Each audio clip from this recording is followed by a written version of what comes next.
Marching Band under the direction of Drum Major Julia McCauley and Sergeant-at-Arms J.J. Steinhugel. The band opens this evening's festivities with the Altoona Area High School Band Fanfare and the school fight song.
At this time, we ask you to stand and remove your headwear for the playing of our national anthem and remain standing for the Altoona Area High School alma mater.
An Altoona band tradition, the Downfield Lion, performed to the band's Signet March Barnum and Bailey's favorite.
And now, let's hear some Mountain Lion spirit with the Hay Song.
Hello and welcome to Mansion Park for high school football.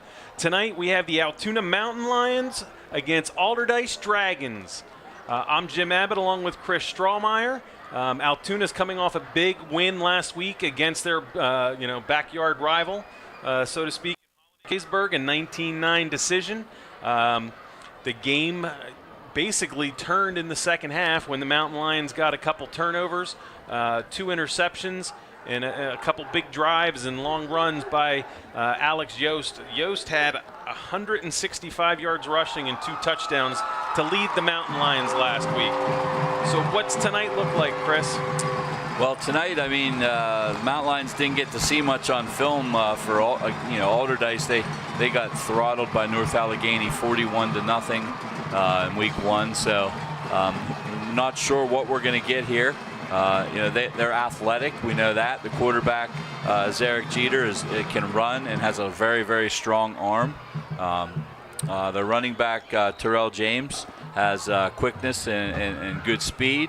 So, what we're going to get out of these guys is your guess is as good as mine when it comes to that. The thing about Allderdice is, and a team that makes a trip like that, you like to get on them early. They're going to make some mistakes probably early, take advantage of them, get out to a lead, and try to go from there. You let them hang around all day long, and it could be a tough day for the Mountain Lions. Well, as you saw the Mountain Lions run out, they ran into a sea of rainbow colors out in the end zone. Tonight is elementary night, and that is all the AFL football teams. Looked weird as they went into the middle of that group, and that group just surrounded them. Lack of a better word, they ran into a plethora of elementary students. And the cheerleaders are all here too, so there's definitely a lot of young folks here, and which is great for the program. These guys, they want to grow up and be Mountain Lions, and the young ladies want to grow up and be AHS cheerleaders. And the Mountain Lion football team, both pre-game when the elementary guys were lined up behind them, they came down and gave everybody handshakes, and then, including them in the huddle. This is something big for the AFL. They open up their play, I believe, next weekend, not this weekend. They always open up after Memorial Day. They have 4 regular teams and then 4 youth teams. So we'll see a lot of future Mountain Lions in the next couple Sundays, starting next week, the 11th. So again, something with Altoona and last week, they ran the ball 54 times for 360 yards. So we mentioned Yost to start, but they had Reed 11 times for 67 yards, Hardison 5 carries and 56 yards, and even Freewalt, when he puts it in the belly and reads that it's better off for him to run, he had 11 carries for 52. So the Mountain Lion running game was on all cylinders last week, did a good job. 360 yards rushing in a high school game is incredible. But their passing game, is that something that you think Coach Niedermeyer and the team want to work on tonight? They always say you get better from week 1 to week 2. Well, passing was only 1 for 7 for 1 yard last week. Yeah, I'm thinking improvement is necessary. You're still not going to see them put the ball up in the air very much. The running game's their bread and butter. The Mountain Lions are all about execution. They don't care if they're running. If they execute, they should be able to gain yards, and that's kind of how they look at it. But you're right. There are times where you have to throw the football, and they did not do it very well last week. So I would think that was obviously probably a little bit of a point of emphasis this week in practice to get a little bit better in the passing game. Well, as you saw the coin toss, the honorary captain tonight is former Mountain Lion Matt Sankey. He was a class of 1990. He was a two-way lineman for the 88 Mountain Lion team that went on defeated and beat Hollidaysburg to win back-to-back titles under John Franco, who is still coaching, and I believe he's back at Tyrone for a couple of years, and I believe he had a big win last week against Bellwood. It was funny because all across Blair County, it was like the rivalry games. Altoona, Hollidaysburg, BG, and Central played an outstanding game on Saturday night here, 21-20. It came down to a last-second deflection in the end zone to keep BG off the board, and Central knocked them off. BG outgained them by more than 100 yards, but they had issues with a lot of penalties and some other issues, and then Tyrone and Bellwood. So, opening season football is here. Tonight, the Mountain Lions have the Allderdice Dragons, and as Chris said, we don't know too much about them. But the key is for the Mountain Lions to just stick to their game plan, run the ball, and do what you do best. Right, execute and don't worry about so much what the other team does. That's kind of their philosophy every week. And on defense, they got to contain the big plays. They're very athletic. Allderdice have a lot of speed and quickness. Got to contain those big plays. Well, the kicker, according to our roster, is Heath Campbell, a 9th grader. One thing you'll hear us say is they have a lot of freshmen on their team, and they only have 38 guys, so they have a real big freshman class. So that ball is kicked down to Tyson Reed. Reed makes one cut and almost broke it, gets up to the 37-yard line, and the junior, Brandon Freewall, will come out and lead the Mountain Lion offense. Yeah, nice field position for the Mountain Lions to start with here. You have Yost going to be lining up behind him. I think that's Hardison and Reed as your wings. Betwee and someone else on the outside as Yost is met and only will pick up 1 yard. Yeah, Allderdice standing their ground right there, making the stop on Yost after a very, very short gain. So look for the Mountain Lions to try to, hand the ball up front, attack the edges with their edge game, and have quarterback keeps in the option game too. Penalty, I believe we had 2 guys moving offside at the same on the defense. Oh, was it? Yeah. Okay. So the first penalty of the night was against Allderdice. Brother snap, encroachment, defense, number 15. 5-yard penalty, still second So down. it is now 2nd and 4 instead of 2nd and 9. So that helps the Mountain Lions out. The head linesman here tossed that flag about 30 feet in the air, and it came backwards over the Mountain Lion bench. So he threw it like out of the field of play. You don't see that very often. Well, we have miscommunication between. Yep. Now we gave the 5 yards back. Final snap, full start, number 22 on the offense. 5-yard penalty, second down. I'm going to say that previous offside was on number 15 because he was doing push-ups. That's Shaheem Bey, That's 6-foot senior. That's about a 40-year-old consequence. Yeah. Well, Jerry Hazlitt's old school over there for Allderdice. So the Mountain Lions will come up and try their second play once again. This time Yost comes and does not get it. The pitch is fumbled, and I believe it is turned over. Did Allderdice come up with the recovery? They did. Hardison never got the ball. It was right in his breadbasket. He just dropped it. He was looking ahead before he downfield before he secured the ball, and that's the danger of the option.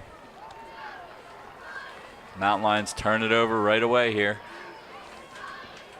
Next week, Mifflin County will be coming to Altoona, and I think that's going to be the first game against Mifflin County since they've incorporated the Lewistown Indian Valley merger. So Jeter goes back, throws over the middle, and almost picked right away. The defender did a very good job of playing defense, and it looked like, was that Betwee or Reed? It looks like it was Reed that was right there. Pass broke it up. Number 28. Now I was watching pregame, and Jeter has a nice. I think it was 28, Branson Adams, because he was like patting himself in the head, like I can't believe I dropped it. All 3 of them that were there, though. Obviously, he just threw that into triple coverage, Jeter. So that was not a very smart play. There's the handoff. And it's number 4. Terrell James is not in there. That's Hassan Marshall.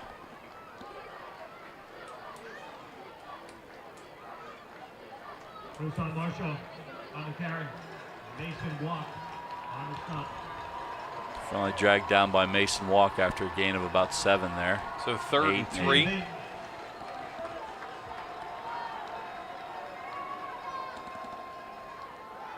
Jeter rolling. It looks like he's to run the whole way.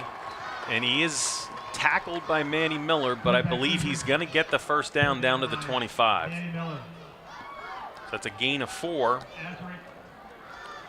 So in game 2 here, Allderdice looking for their first points of the year. We mentioned last week they did not score. So, you know, a touchdown here actually would go a long way in building their confidence. Mountain Lions would do well to make some kind of a stand here. Allderdice schedules hard games in their non-conference early in the year, and then they come back and they do an outstanding job. They won the City League last year, shutting out Westinghouse, I believe, 14-0. So they are successful. Yeah, like I said, Jerry Hazlitt does a good job. He's the brother of Jim Hazlitt, the former IUP and NFL player here. And he does a great job with them. He's been there a few years now.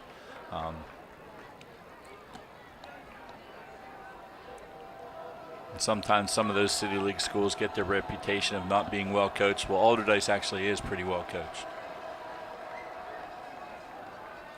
Quick screen to the outside. I believe that is number 9, Naron Smith, and he's going to go right to the end zone.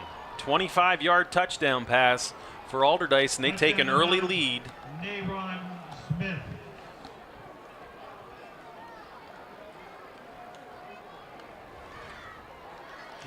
That quieted down the crowd here, as that was just a screen in the flat pass, and none of the Altoona Mountain Lion defenders were there.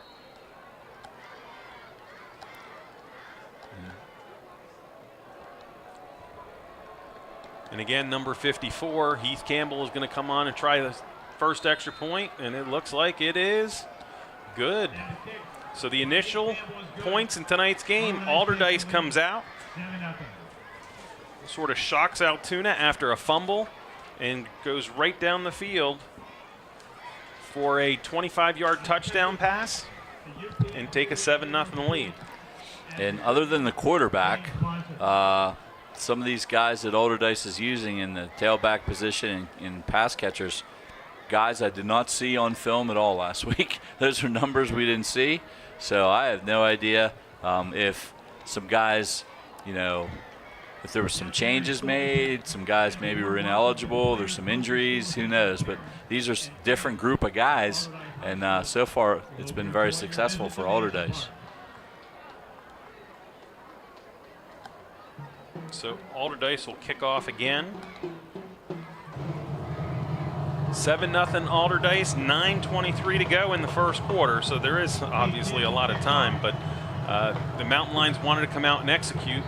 They made a mistake on offense and then another one on defense, and it's 7-0 Dragons.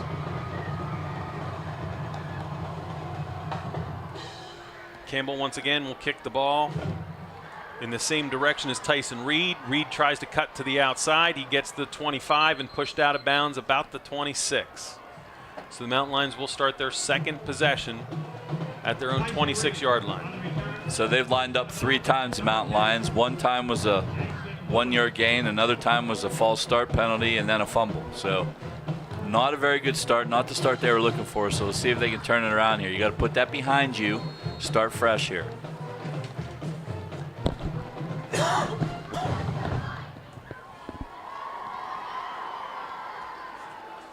So tight formation here. There's a double wing overload to the left. Yost takes the ball.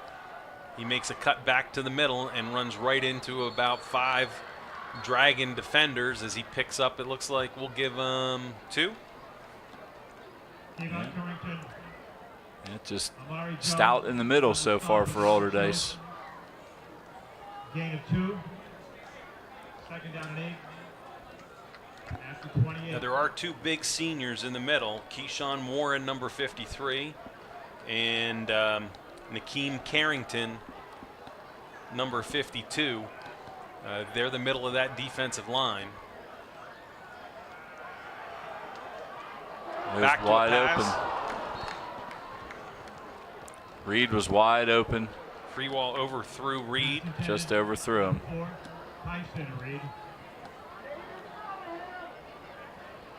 And he picked the right receiver. Of the three of them, two had defenders with them, but Reed was all by himself. Just overthrown by a couple yards. So we're 3rd and 8. So the receiving core has a lot to prove. Last week, Chandler Brendel was the only catch. 1 catch for 1 yard. That's all the Mountain Lions could muster in the passing game. But they didn't need it. They pulled out the victory anyway.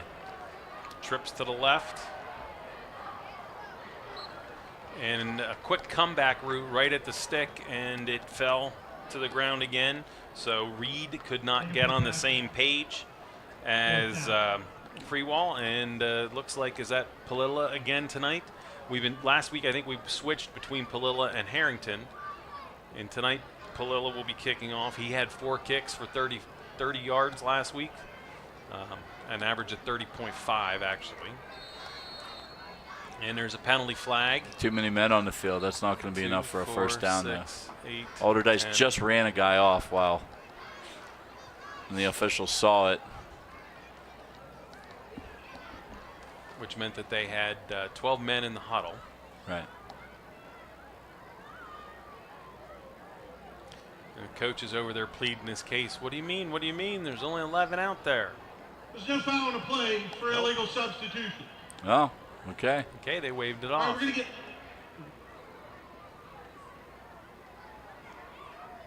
Wouldn't have mattered anyway. The Mountain Lions would still have to kick the ball. It would make it 4th and 3 in their own territory. Palilla gets off a end-over-end kick. It bounces, and it is grabbed right away. And nice moves by William Coleman, as not only did he stop the ball from continuing rolling, he did a juke left, juke right, and picked up about 4 yards. So yeah, just by scooping that up, he probably saved 10 yards or so for Allderdice. Did they say he touched his knee down when he got the ball? Because they moved it back to the 49. Oh, I don't know. I didn't really notice. But on that 3rd down play, the Mountain Lions, it was all there. They did everything correct. The timing was just not very good. And that's just repetition in practice. That kind of play, week 5, they'll be hitting. Quarterback draw. And Jeter gets through the first line of defense, and we're going to give him 5.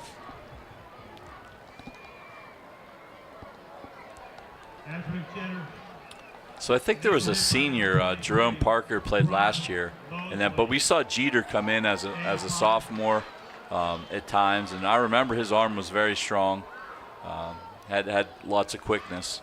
So it's his show this year, and so far he's up 7-0 on the Mountain Lions. All 3 backup quarterbacks are freshmen. There's number 7. That's James. Terrell James. That's the guy we kind of expected to start.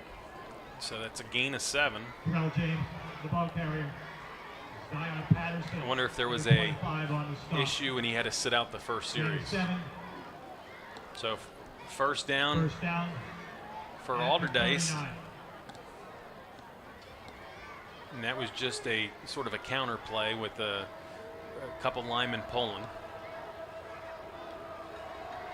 That's just a straight handoff. And James makes basically a nothing play turn into 3.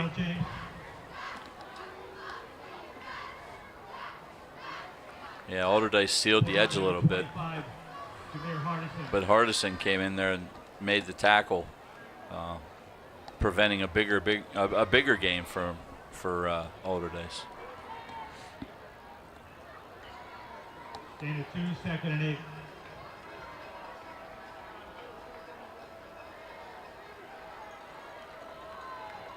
Another handoff. James tries to cut to the right. This time the Mountain Lions hold him up and bring him back down, and I think that one's going to be a 2-yard loss. Terrell James. Initial hit by number 5. So Manny Miller.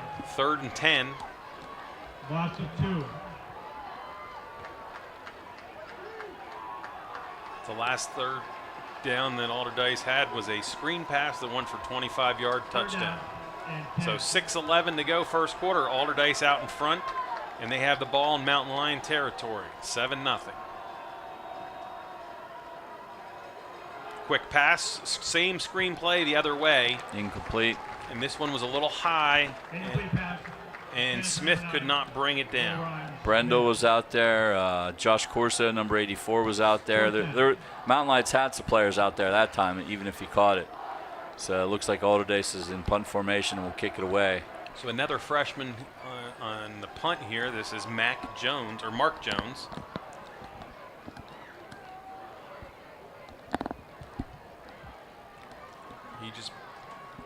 Tyson Reed takes a fair catch at the 9-yard line. And the Mountain Lions will take over for their third possession of the night, and they have not seen a first down yet. So their punter I saw last week got a snap down by his 5-yard line. Kind of was getting ready to punt it and thought, there's not enough room. What am I going to do? Tucked it, ran around the end, and got a first down, deep in his own territory. You don't see the punters do that very often. Mountain Lions can use a couple first downs here to get some momentum going.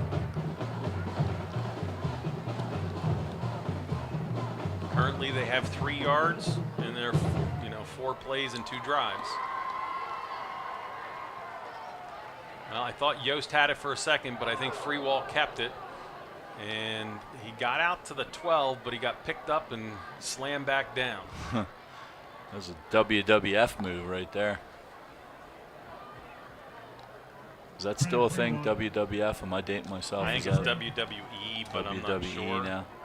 I don't think I've watched it since it was WWF. Yeah. Anyway, it was a wrestling move, whatever it's called nowadays. So there's trips to the right side and a motion coming to the right side. Freewall once again tries to keep, and the Mountain Lion offense cannot move that up front of Allderdice as they're just holding their ground. And I think Freewall gets, 1 yard, and it's now 3rd and 6. Yeah, they're going to have to soften the defense up with some outside plays here a little bit, or through the air. They had a guy wide open last series. Let's see what happens here on 3rd down.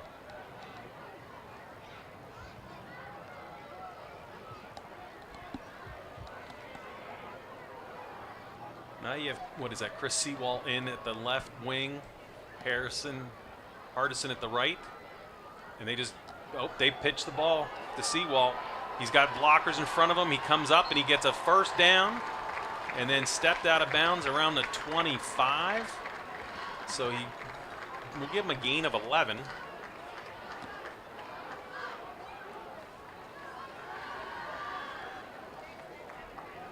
Gain of 12.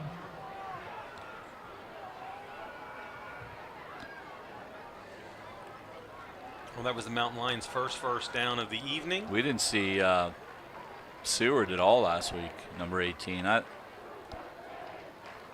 He's in there this week. He's been in there a couple times. He's in there again. But Yost makes one cut, comes back, and gets horse-collared. Yep. And the flag comes out at the end of the play. As Tack 15 onto that. He'll go a 14-yard run, and then the horse collar will take it out across the 50-yard line.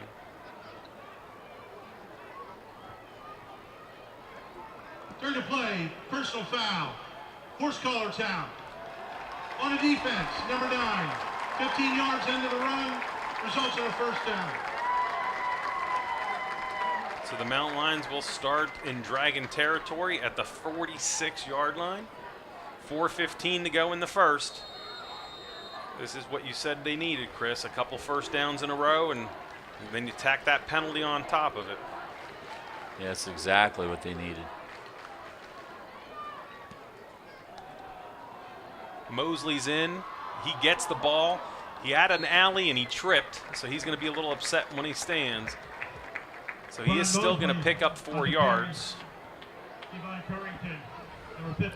And it makes a big difference when there's a threat outside and a threat inside. So they have to play straight up Allderdice. They can't sell out for that dive play, that handoff play up the middle like they were doing earlier in the game. Hardison is split wide with Harrington to the left. End over everything to the left. Hand off to Mosley to the left. And Mosley's able to dive forward, and he's going to be very close, but I think he's going to be a yard short. Yeah, they marked him kind of back where I guess his knee was down before he dove. He's like 2 full yards short. But the Mountain Lions had, you know, everybody they could have on the left side of the ball and still be a legal formation. And Allderdice did not move any of their men at all. So the coaches are going to look at that upstairs and see if they can use that to their advantage a little later on.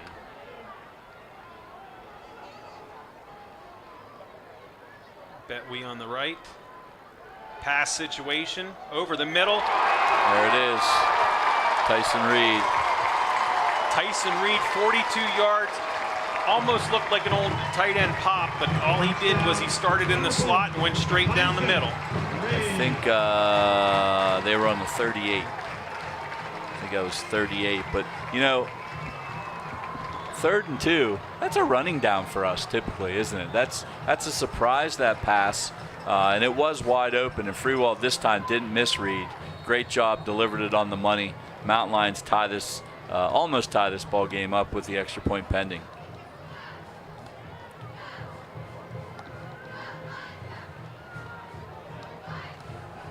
So Palilla comes out. He's 1 for 2 on extra points. His first one was blocked by Hollidaysburg last week. He made the second.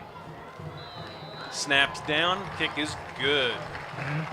So 2:36 to go in the first quarter. We're at 7-7 on a 38-yard touchdown pass from Brennan Freewall to Tyson Reed. So if you're going to make a mistake early and you're going to give up an early score, you have to come back and answer that with a punch of your own, so to speak. And that's what the Mountain Lions did here, and tie this ball game up. And now let the defense play and try to get the ball back for them. That was a 91-yard drive.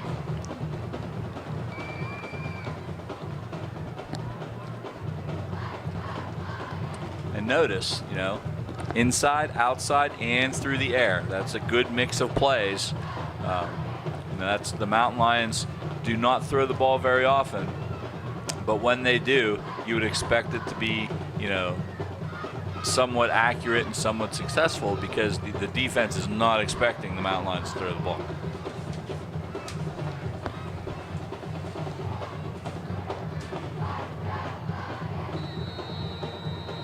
So Palilla will line up the kick. He consistently was kicking it down to the 5 last week. This one goes down to about the 2. The Allderdice runner tries to get to the outside. Got out to the 15 and then was hit. That was William Coleman. So Allderdice will start at their own, what are we going to say, 17? Looks like 17 to me. Jackson Shepard. Now it's not dark enough, but did the lights do the flicky? They did. You couldn't, like, I was staring right at the lights to it right here, and I could see it. But like looking out on the field, you couldn't see it. It's not dark enough yet. We said we want to score like 7 times, so we keep seeing the flicky. Yeah, Purdue had those kind of lights last did. night. They had the light show going. Beaver Stadium doesn't have those. So. Handoff again to James, and James spins, comes out to the 21, so we'll give him a gain of 4. So 2nd and 6. So let's see how Allderdice answers the Mountain Lions. So the Mountain Lion defense made a stop on that last series, and then the offense got going. Couple running plays, and then the horse collar penalty, and then the next thing you know, Tyson Reed open over the middle, and Freewall hit him in stride for a 38-yard touchdown. Allderdice better kind of get it going. There's 5 on the play clock. And a quick timeout by their bench. Yeah, it was running down. I don't know if they're going to get that off. Allderdice, your first of the half. and it is, again, interesting. The clock doesn't go every number. So it was like 12. On this side. But that side it does. That side it does. Right. But on the flagpole side, it went from 8 to 5, and then it went to like 2, and then the next thing you know, there was a quick timeout. But the time is right. It's an odd, weird thing. It's just, I don't know if there's a goofy, because it works on Wi-Fi, so I don't know if there's a bad antenna connection or what. Who knows? But, well, the Mid-Penn last week, everybody won except for Central Dauphin and Chambersburg. And, of course, Harrisburg didn't play. Their game was canceled for, I don't know why, if it was weather or what. But so everybody starts out 1-0. Except for those teams. And this week, CD East is at Cedar Crest, Chambersburg at Northern York, Cumberland Valley at Central York, Governor Mifflin's at Carlisle, State College is at Downingtown East, Wilson is at Central Dauphin, and then Saturday, Delaware Valley against Harrisburg. That's a big game. Yeah, that's a big game. And right, he just throws the ball. And the receiver is tackled from behind. So from the 21, that's a 60, 72-yard gain. But there is a flag. Where's the flag? People are coming back. It's coming back. I don't see the flag's back on the 25-yard line. That's probably the holding area. Or lineman downfield. It could be a lineman downfield. But that was a beautiful thrown ball. That was. And, you know, like I said, I watched on the film, and he kind of just throws into the very first pass he threw is into triple coverage. Ineligible downfield on the offense. Number 58. 5 yards free. Second down. And that's just not knowing what's going on, because on a long bomb like that, like, how do you downfield already? It's not like he scrambled, you know, and well, they faked the dive, so the linemen need to step out. But, you know, where that flag was thrown, he was at least 4 yards downfield. So it's going to go back now and be a 2nd and 12. Big break for the Mountain Lions there. Trips to the left. Again, they have Smith by himself on the right. And it looks like Jeter wants to take the ball and run, and he stands up for a second, but then is tackled at the line of scrimmage.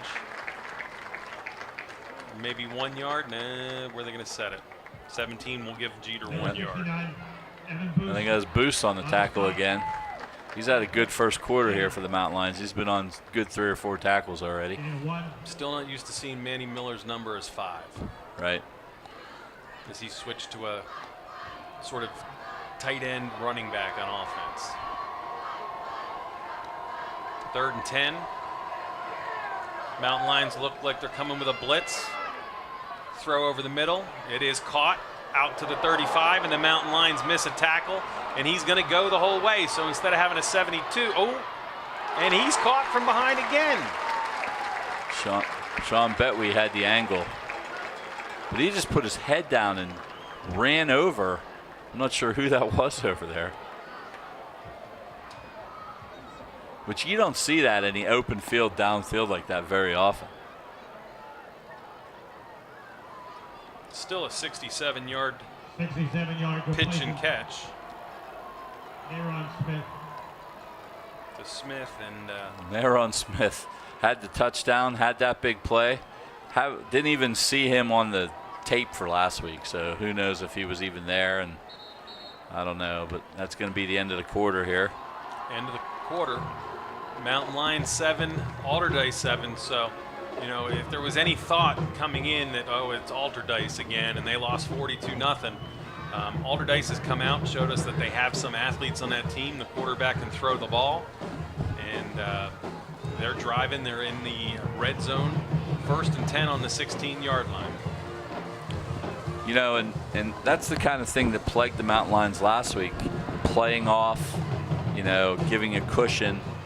However, 2 plays ago, they had somebody blow right by them. So you understand why, you know, in this situation, when you have some athletes out there that have tremendous speed, why you would play off on that cushion. You just got to make the tackle.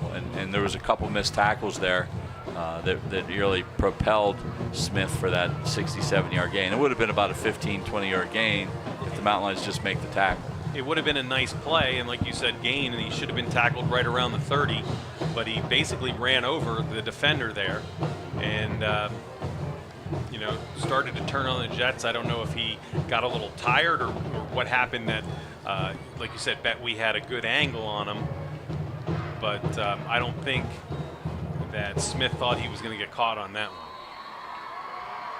So again, 1st and 10.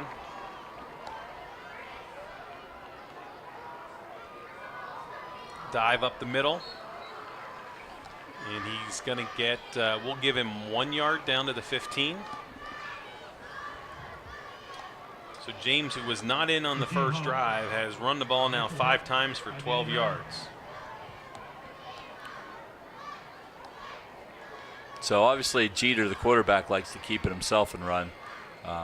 James was their leading rusher last game with 12 carries. So you see that out of the backfield. This passing game to Smith is something that we didn't see last week at all against North Allegheny. And they always try to isolate Smith, move people around. There's a handoff again, and he gets through the first level, but the Mountain Lions converge on him pretty quickly, and they're going to give him 3. So that's James getting another 3. And who was in on the tackle there, Chris? I did not see. Terrell James, Alex Yost in on that stop. Well, they announced Yost. I saw Yost and Mosley near them, but I didn't see which one made the tackle. So we'll go with Joe Sciutta's call and give credit to Yost. So big 3rd down here. 3rd down. Could be 4 down territory. I'm not sure what their kicking game is like, Allderdice. So,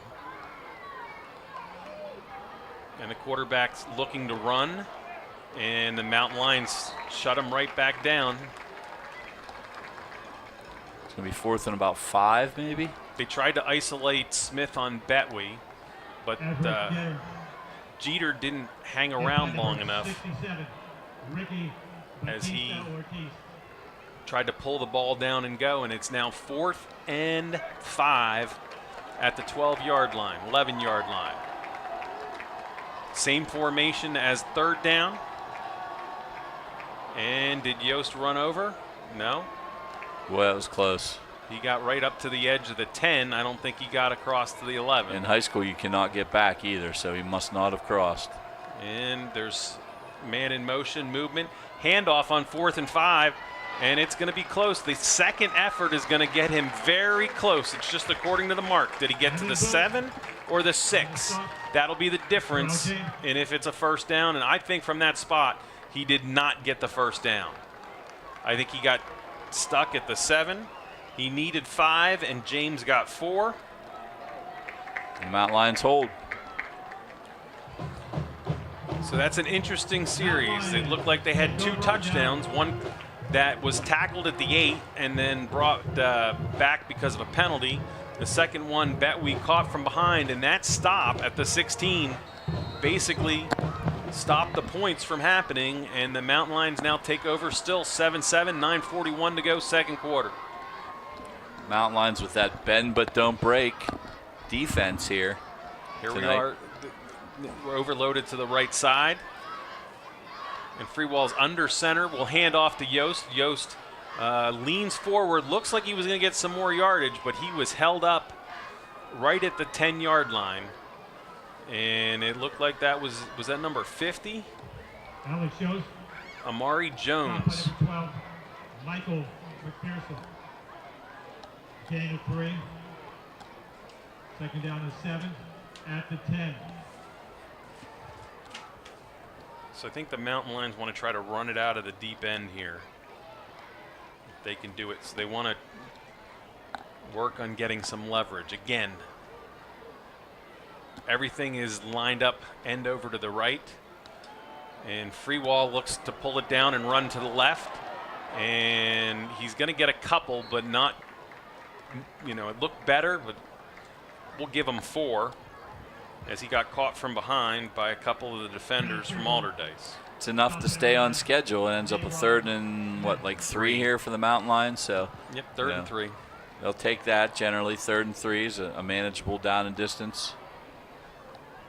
And that was a weird play. It's like he faded back. He kind of like it looked like he wanted to throw, but then he never really looked downfield or anything, and he just kind of took off. I don't know if there was a miscommunication there. Yost gets stood up, and he's not going to get it. He's going to get out to the 16. So he needed 3. He got 2, and it's now 4th and 1. And I don't think at this point the Mount Lions are going to go for it, but I could be wrong. They might line up and call timeout. Or so they line up quick, seeing if they can get Allderdice to jump. They have 2-man movement. And then they just sort of stand around for a second. Because the ball wasn't snapped, there was not a penalty there. Or should it have been? And they do snap it, and Freewall just takes it right up the center. And I don't think Allderdice really thought he was going to snap the ball. I don't think so either. That was a good job of kind of decoying by the Mountain Lions. But he picks up 2, and one of the Allderdice defenders is down. He got run over trying to make that play. So the Mountain Lions get a first down. 7:25 to go in the second. Take a look at that first quarter again. Mountain Lions started off with a fumble, and Allderdice answered right away. 25-yard touchdown pass from Jeter to Naron Smith. The extra point by Campbell was good, so Allderdice took the lead. 7-0 at that point, 9:23 to go in the first quarter.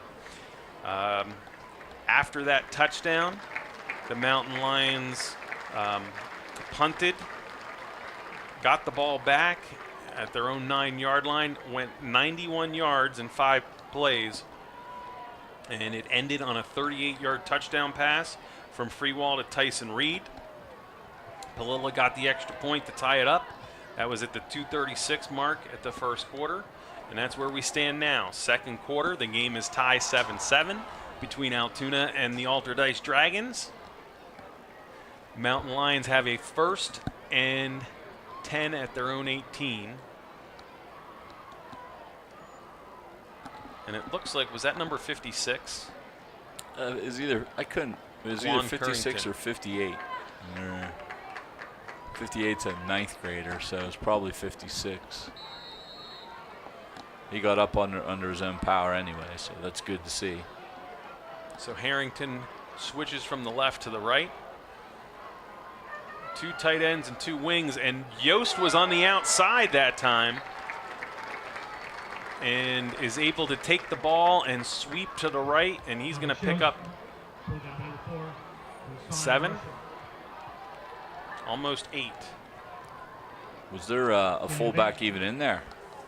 Was Yost and Mosley at the I same think they're time, both in, or somebody else lined up there.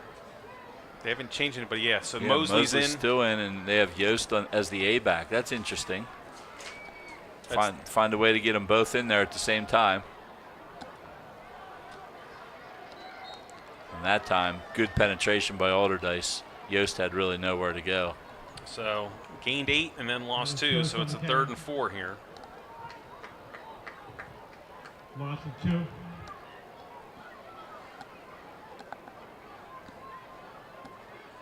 So are you far enough out that you would attempt a pass here, or are you going to try to do something again and run? Yeah, they might try a pass. Harrington and Betwee to the left. You got 2 wings. Yost comes in motion. Oh, that's Hardison comes in motion. Freewall keeps it, and he's not able to pick up the first down. It's going to be 4th and 1 again. At the 26 or 27. Out at the 27. And the Mountain Lions are going to go for it again.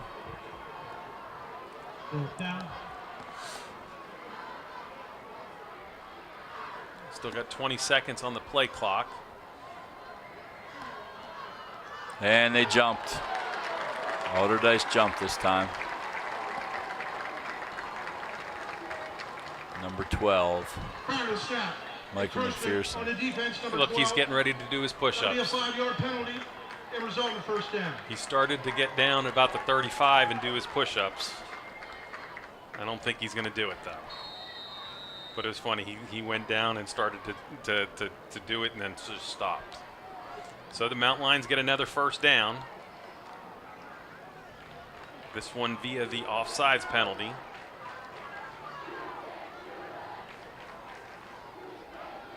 This time it's going to be a passer looking for Betwee, and Freewall comes out of danger and gets to the corner and runs out of bounds at the 50. So Freewall will get 18. It didn't look like he had that much room, and all of a sudden he just kept coming through and picks up an 18-yard run and gets the Mountain Lions out to the 50-yard line. Yeah, it's good feel for the pocket collapsing on him. He just kind of danced to his right a little bit, found a little daylight, and the middle linebacker was not catching him. He's off the field there. Was that 55? Big fella. I believe so. Mario Williams. 232, middle linebacker. Freewall keeps it and runs, and he's going to get another first down. So Freewall is feeling something here as he picks up 11 on that carry. Pulled down by number 4. He now has 7 carries for 42 yards tonight. He is the leading rusher for the Mountain Lions. First down, Altoona. First down at the 39, 4:50 to go. Neither team, well, Allderdice called one timeout when they almost ran out the play clock. The Mountain Lions haven't used one yet tonight. We got that end over formation again. You got trips and a wing to the left. Handoff this time to Yost. Yost breaks one, and now he's going down the sideline, and he's gonna go the whole way into the end zone. Alex Yost with a 39-yard touchdown run. And now we see the lights flickering. Staying persistent with that running game. You get 2, you get 3, you get 4, and then 39. That's kind of how that thing works. And the Mountain Lions do a good job blocking that one up. Yost break a tackle and did all the rest. 39 yards for a score. So now Yost has 8 carries, 67 yards, and his 3rd touchdown of the season. Palillo will come out again, try to get another extra point to put the Mountain Lions up 14-0. And the kick is up and good. See, they like the lights so much, now they're going to do it on extra points also. Yep.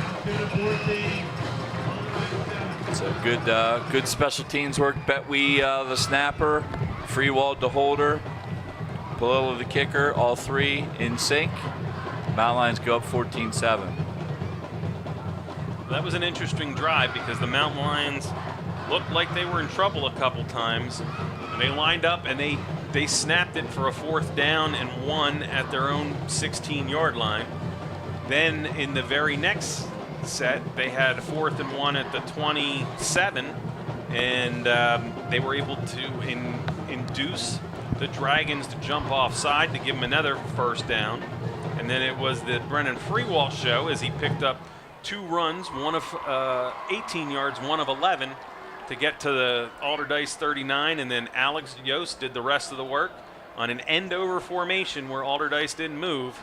The ball came to Yost to the left, and he broke through with the extra blockers and just outran the team to the end zone. Palillo kicks off. Again, this one goes deep, and it's into the end zone, so you cannot run it out in high school. The ball will go 1st and 10 at the 20. Very good. He would not have been able to have a touchback last year. He definitely put some work in and got stronger this year.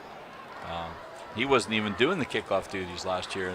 Cohen Crawford doing it, who is playing soccer now for the Mountain Lions. But Palillo's done a good job this year so far in the early going.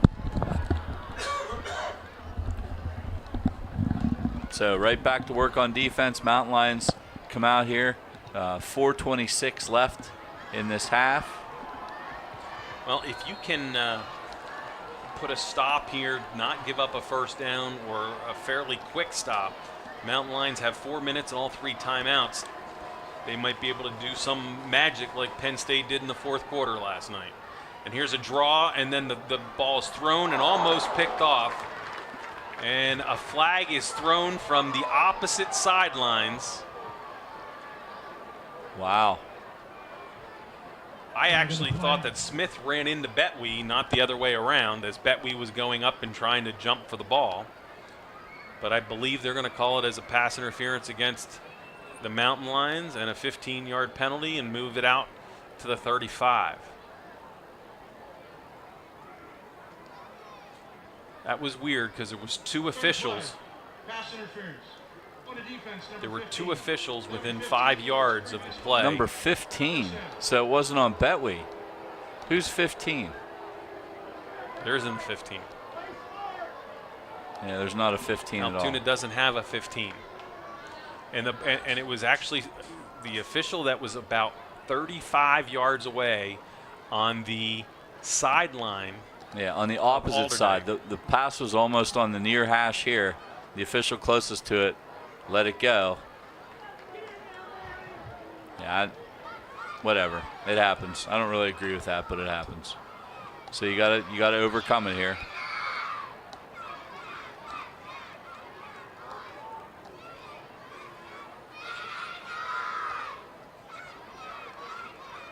So I'm not sure what the officials are talking about.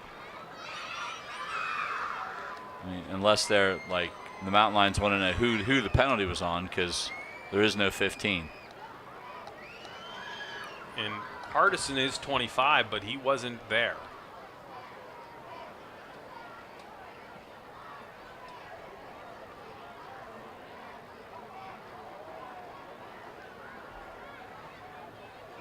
So they're not going to make an announcement. They'll just talk and go back.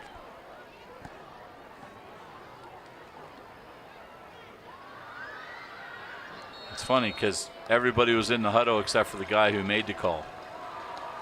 He stayed over on the other sideline. So I'm not sure what that was all about. Maybe it was whether they marked it correctly. I don't know. And there's a motion penalty.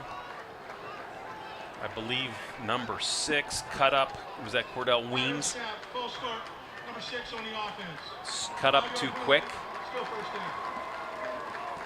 Like we were playing Canadian football. Yeah, that's not allowed here.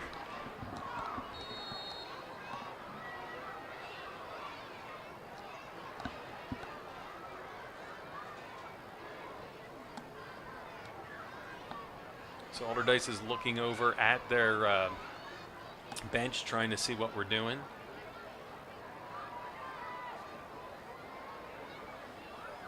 Trips to the left, pitch left.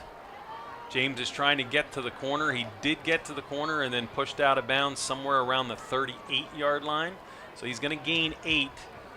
And yeah, and Tyson Reed finally pushed him out, but James did a good job getting the corner and getting 8 on that play. Maybe 7. They're going 7. It's so hard to see where they go out of bounds on the opposite side there. But so it's going to be 2nd and 8. Clock is stopped again, so the Mountain Lions don't need to use a timeout at this point. But if the clock's running and it's 3rd and at least 7, they're probably going to call a timeout to get it to stop.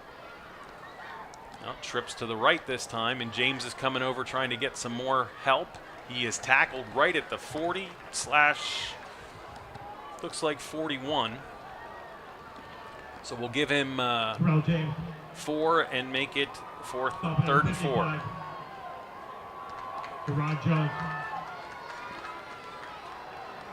Clock is running at 3:38.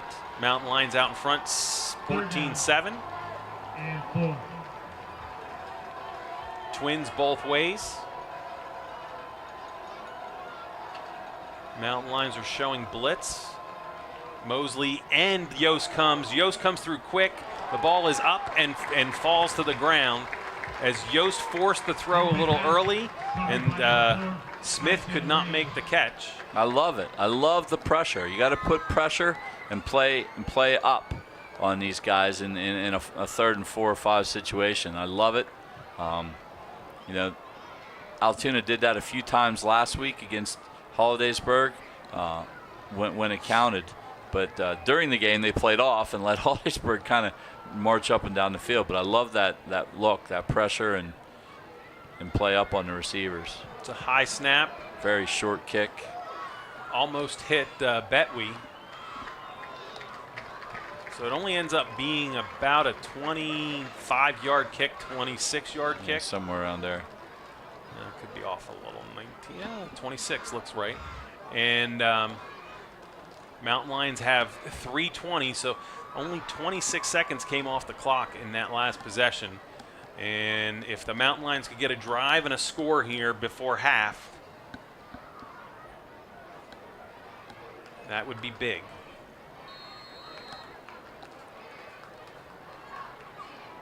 They got their running game going on that last drive. And there's plenty of time to run football here with 3 timeouts, 3:20 left. Like you said, they do not need to put the ball in the air. No, I think they're going to put the ball in the air. And it's just overthrown. They went with an empty backfield, and the ball was intended for Harrington. That's the same kind of play Penn State uses. They sent Yost out to fake the little bubble screen out there to try to draw the defense up, throw it long to Harrington. We try to use that big frame of that sophomore, 6'1", 180, Mark Harrington, but just couldn't find a way to complete the pass. So 2nd and 10. Here's that, well, you have 2 receivers to this side and a double wing. And it's an option, and that one is caught by Hardison, but great defensive play. And is that Smith again? So Smith's been all over the field. As that time he tackles Hardison for a 2-yard loss. Pulled down by number 9, Nayron Smith. Loss of 2. So it brings up 3rd and 12. I like that over the middle. Nobody seems to cover that with the Mountain Lions. They run either the tight end or the wing back, depending on what formation they're in. That little pop pass kind of right over the middle. And we have a whistle timeout for the Mountain Lions. Either they didn't like the look, or they decided to change the play and do something different.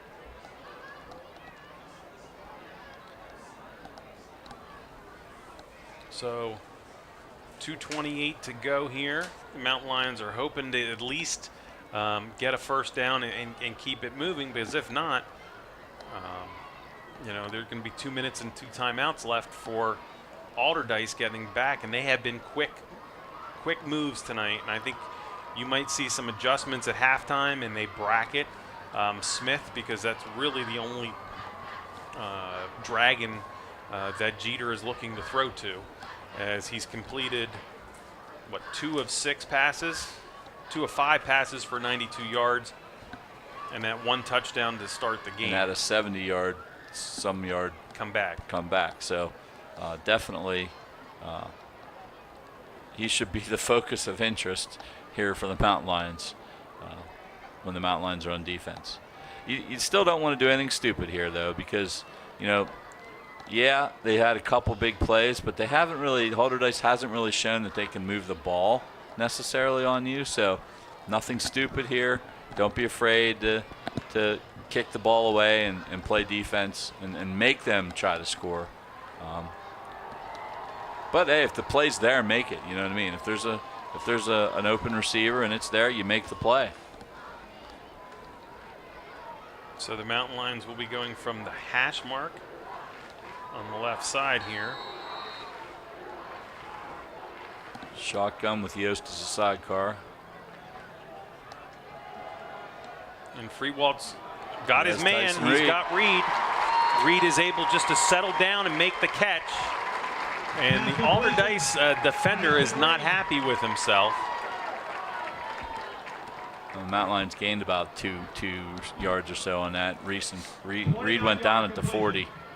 They're marking it at the 38. So on a 3rd and 12, they're able to convert. Now plenty of time, still 2 minutes and 5 seconds, running clock. You have all 2 of your timeouts. You can run the ball here. And they do run the ball. and only pick up 1 yard or 2 yards. 37, 1 yard. Brendan Freewald kept it. That's what I thought. He pulled it out of Yost's belly and kept it, but there really wasn't much there.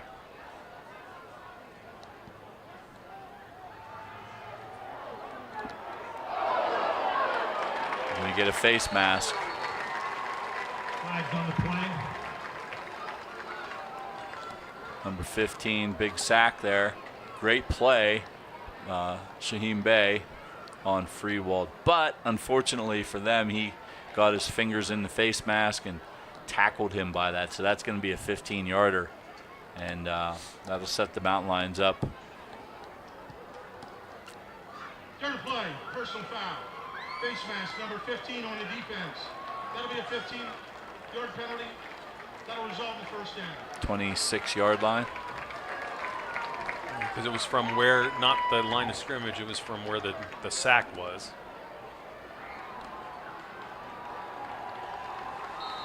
So 1:29, running clock. Mountain Lions still have 2 timeouts. Double tight. Receivers each way. Here comes Reed across. The ball's handed to Reed. He stops the throw, and it's going to be picked off.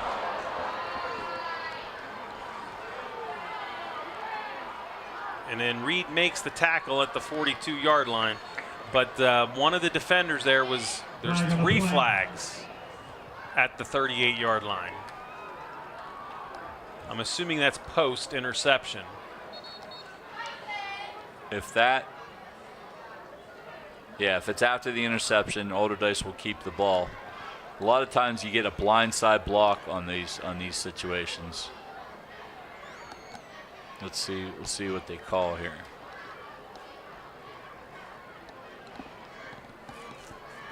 Somebody's down over there.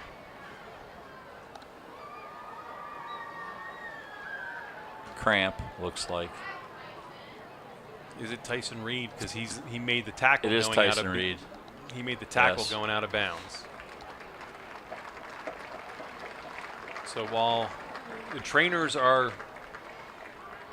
walking across the field now with Tyson, and yes, you can see he's sort of walking gingerly because of his ankle or because of the cramps. The officials are talking about it.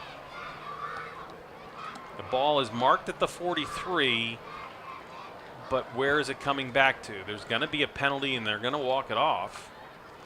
The question is where. So that's from the 38, and they're going to mark it.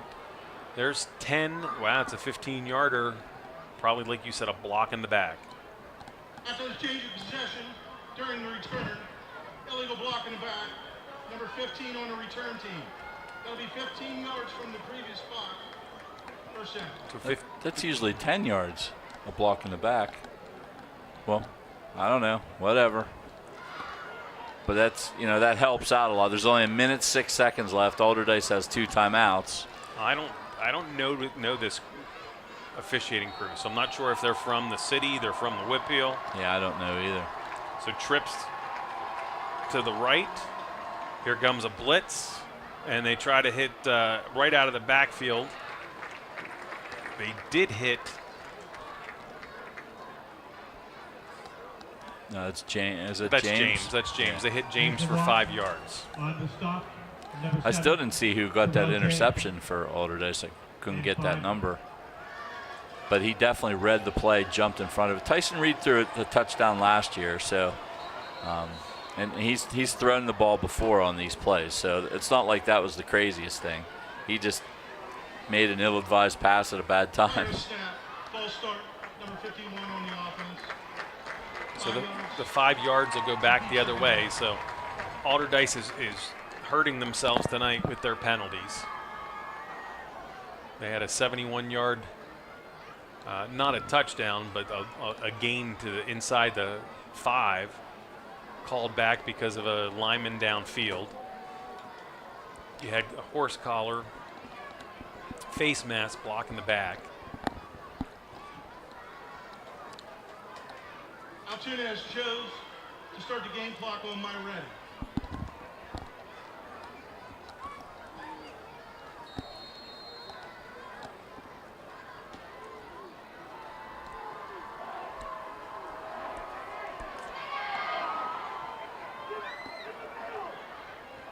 And there's a long completed pass, this one to number 6. So Jeter looked like he was going to run and just pulled up short of the line of scrimmage and just heaved it down there. And the Mountain Lions have to stay in their coverage. Jeter can throw the ball a mile, and he just showed it right there. 34-yard gain there. 24-yard completion. That's a 34-yard completion, isn't it? From the 22 up to there. Yeah. Joe. I think Joe's getting that information from his sidekicks down there. Well, Allderdice now has 131 yards passing, and like we said, they had 70 called back on the one play. So they are making connections.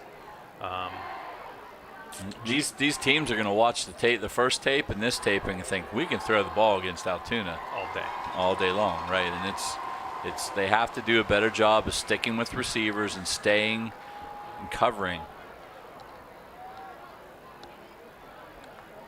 So we're down to 23 seconds.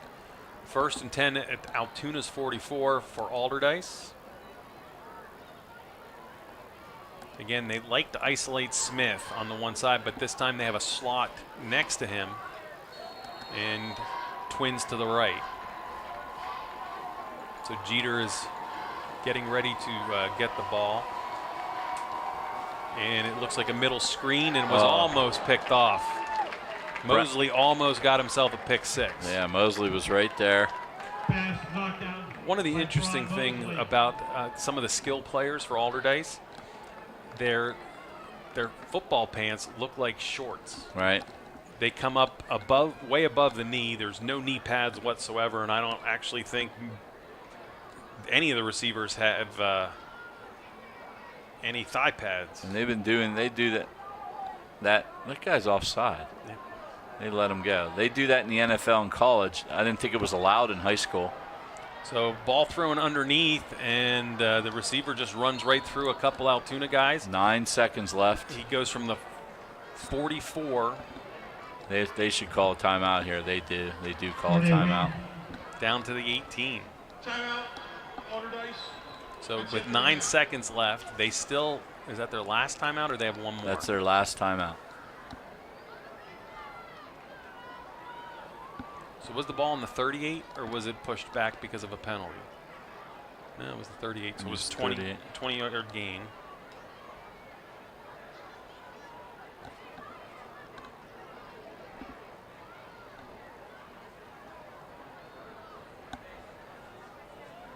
So Jeter, who started off 2 for 5, is now 5 for 8, 151 yards. And the 1 touchdown. So 9 seconds here. The Mountain Lions need to come up with a defensive stop. You might have a chance for 2 plays, even if you go to the end zone here. As long as it is just a quick throw.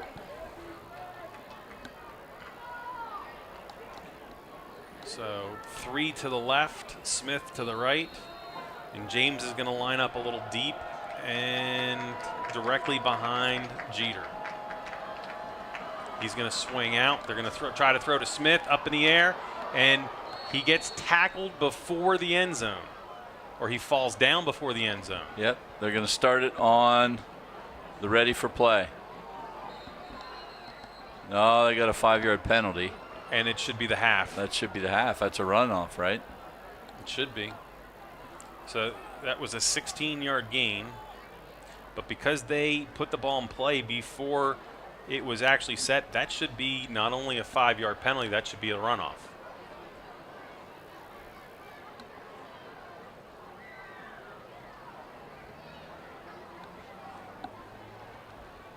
Practice snap. False start. On the offense, number 53. 5-yard penalty, still first down.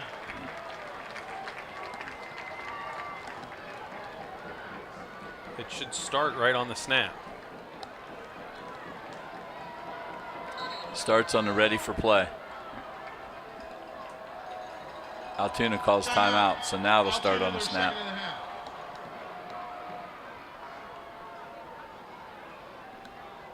So there is no 10-second runoff in high school. So Smith had the opportunity to get to the end zone, and he tripped himself up, either while, overreaching trying to get to the ball, which, he made the catch, but he went down right at the 1. He tried to lunge for the end zone kind of, and didn't quite get there.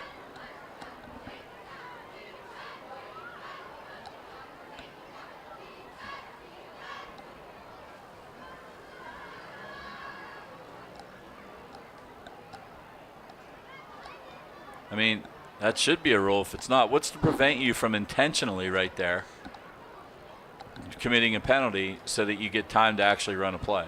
Right? That's why they have the 10-second runoff, so you don't. But again, I don't know. Does high school follow that rule? Exactly. I don't think they do. I think that's the issue. But there you go. I mean, that's going to be put in, I'll bet you, at some point, because a smart play would be intentionally committing a penalty right there. So they switched up the numbers. Is this number 8 or number 9? Well, this should be the last play of the half. Jeter's just going to take it and start to There's run. Nobody over there. And he got caught. Yost caught him. Yost catches him from behind.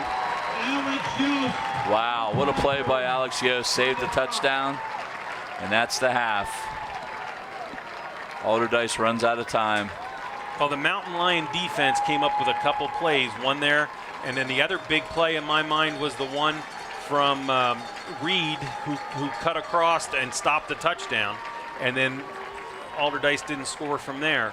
But Allderdice came out first, and on a turnover, got the first touchdown on a pass from Jeter to Smith, and then Altoona answered on a pass from Freewall to Reed, and it was tied up 7-7 after that first quarter.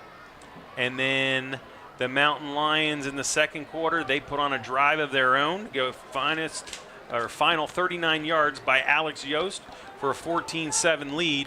And then Allderdice just drove the field in less than a minute, got down to the 1, but was not able to punch it in the end zone. It looked like Jeter was going to run, take the corner, and get in the end zone, and he got caught from behind from Alex Yost. So that's where we stand right now, 14-7. The Mountain Lions are out in front, and they will be kicking off to start the third quarter. For Jim Abbott and Chris Strohmeyer, we'll see you just before the second half.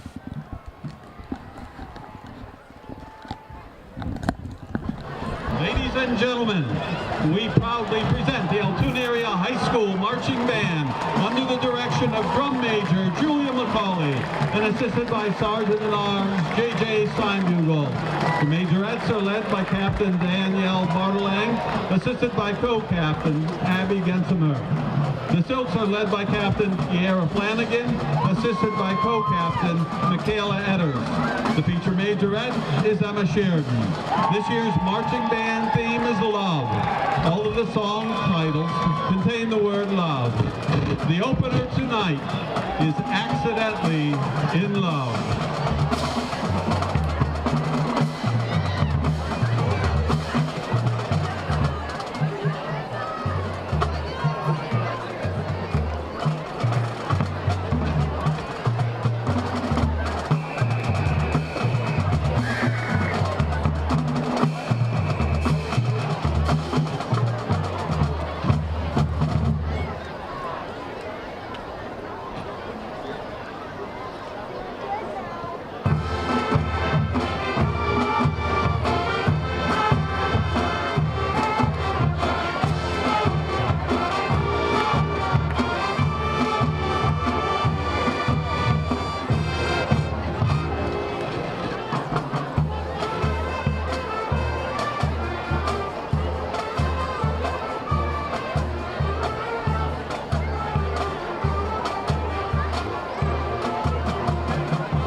Polk and Majorette Corps, along with our featured twirler, Emma Sheridan, as we perform Any Way You Want It, combined with Lovin', Touchin', and Squeezin'.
Our closer tonight once again highlights the entire marching band with the selection, You Give Love a Bad Name.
School marching band staff, student teachers Saban Fisher, Altoona Area School District music staff assistants Anastasia Hall and Kelly Myers, Silk Advisor Lisa Moore, Majorette Advisor Kelly Detweiler, Percussion Advisor Mike Baker, Band Assistant Drew Yingling, and Band Director Larry Detweiler.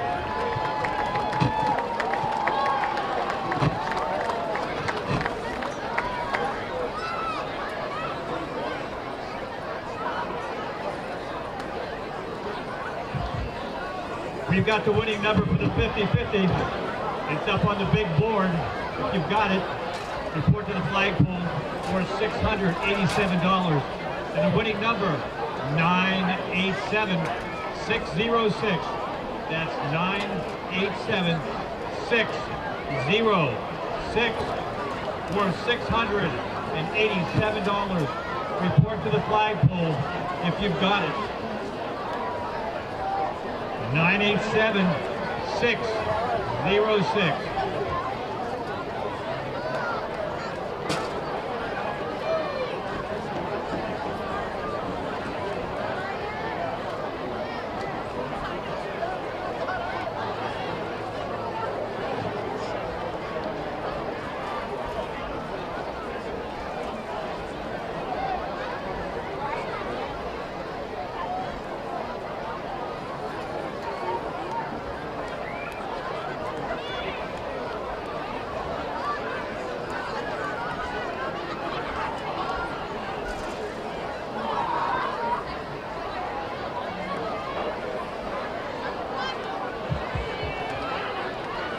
Halftime stats, first downs Altoona 10, Allderdice 6, 110 yards rushing, the Mount Lions 53 for Allderdice, 206 passing for 66 yards for Altoona, 6 of 10, 173 for Allderdice.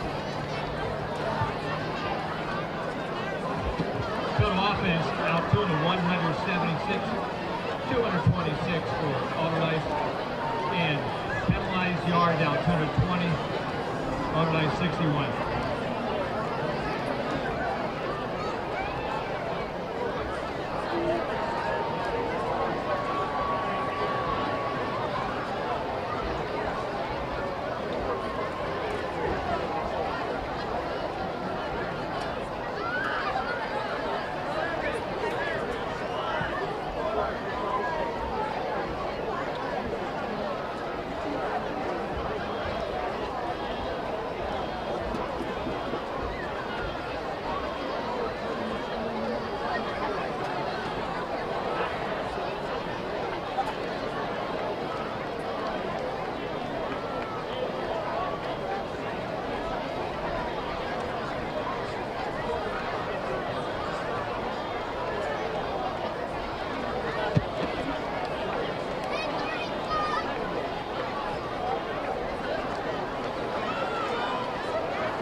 Congratulations, Bridget Grassi, winner of the 50-50.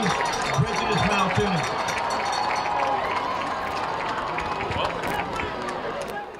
Welcome back to Mansion Park. Jim Abbott along with Chris Strawmeyer. We are just getting ready for the third quarter. We got some stretching going on between the two teams. Altoona out in front of the Allderdice Dragons, 14-7. Before we look at the first half scoring and stats, I would like to take a minute and thank the Mountain Lion television crew for bringing us tonight's action.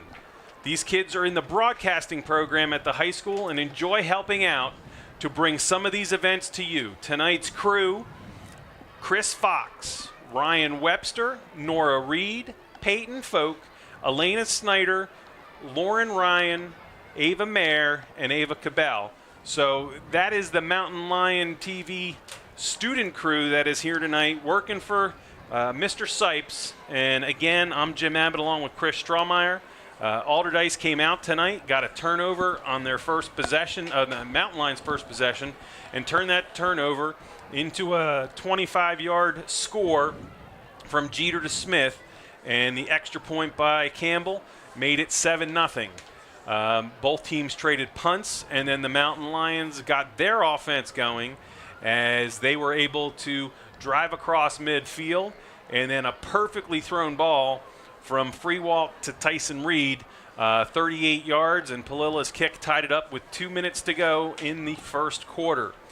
From there in the second quarter, the Mountain Lions got the ball back again after a couple penalties from Allderdice, and then stopping them short of the end zone. And they were able to drive this time, not by the air, but by the ground. Between Freewall and Yost, they were able to drive 91 yards. And Yost carried the last 39 for the touchdown.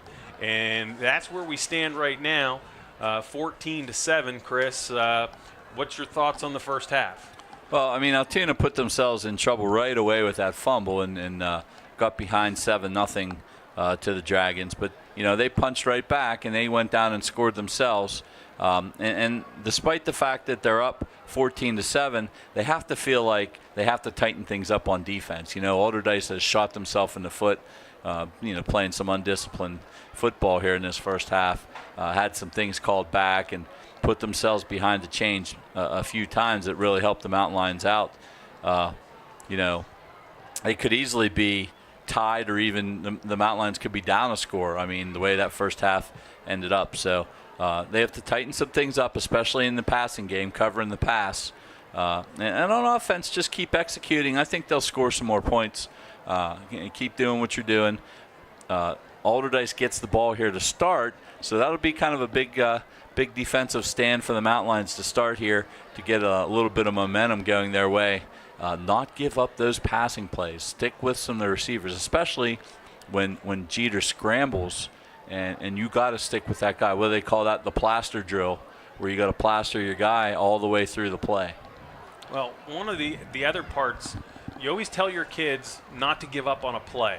I remember back when I was coaching with Coach Dalton and everybody else back in the early 90s, one of the first nights there was one of the players that went on to the NFL from Williamsport, broke free and went like 85 yards down the right sideline. And Scott Russell, a big sophomore lineman, was able to catch him from the backside 80 yards downfield. And we saw two big plays the defense have made. One was Tyson Reed, who did have an angle from his opposite side cornerback, and he came all the way across the field to tackle Smith and not let him in the end zone, and then Allderdice didn't score. And then on that last play before half, you have Alex Yost run down Jeter from behind, and it looked like Jeter thought he was going to be into the end zone pretty easy. And he was tackled at the 3 by Yost as time ran out. So there was 14 points at least that the Mountain Lions kept off the board because two guys didn't stop on a play. Yeah, and that's huge. Betwee made a play down there, downfield also in the first half. So there's lots of examples of that, and you cannot fault the Mountain Lions' effort. Like when I say they got to tighten things up, it's more strategy, not effort. Absolutely, I completely agree with you that they're not quitting on the plays, and they're doing a great job hustling, and that's pretty much why they have the lead. I mean, because of those kinds of plays. And that NFL running back was Gary Brown from Williamsport through Penn State, and then played multiple years in the NFL. And Scotty Russell, an offensive tackle or defensive tackle was able to chase him down from behind. So it's just all about desire. And that ball's kicked down to the 2, and it's run to the right side, and he almost found the crease, but I believe he stepped out. They're marking it, looks like back at the 25 to 26 yard line, as Coleman was trying to bob and weave his way right along the sideline and stepped out. We're going to call it right at the 26 yard line.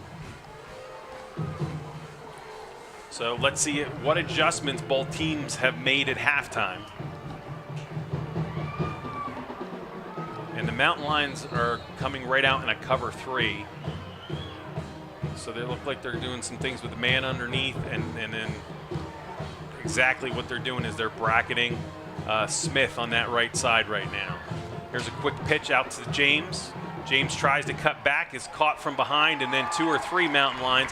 Manny Miller was the first one there, then Mosley, and who's number 75? That was Calvin Troutman, came from the lineman position, and they tackled him for a loss of a yard. So James had 9 carries, 30 yards coming out of the half, and that time he moves backward, and it's now 2nd and 11. Yeah, Manny Miller was the first guy to get a paw on him.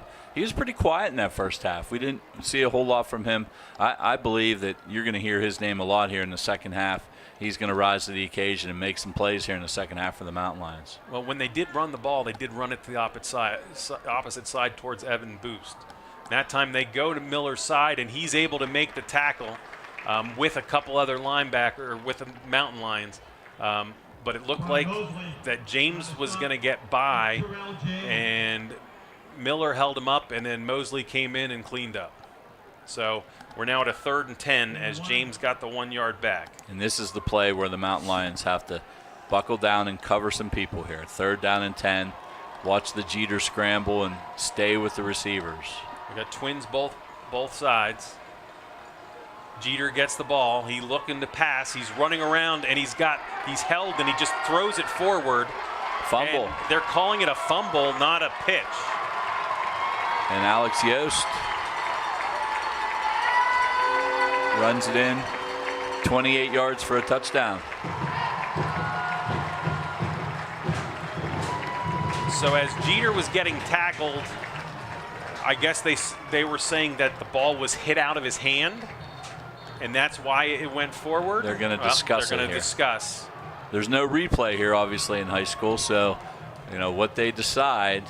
And this is a big call. This will be 4th down and 10 to go, and Allderdice will probably punt it away, or it's a touchdown for the Mountain Lions. Well, I thought as he was getting tackled, he decided just to pitch the ball forward. Right, and maybe he did. Like, I couldn't really see. But I mean, if anything, it would be the sack and in the grasp. And they've got all 5 of the officials over there. Or intentional grounding. Because there was absolutely nobody over there. And I think it's funny that they're huddled up and the entire Allderdice team is walking right around them. So they're saying it is not a touchdown.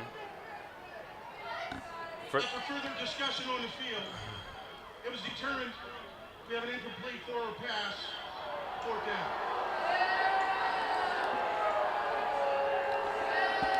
So Allderdice will kick after they decided that was an incomplete pass.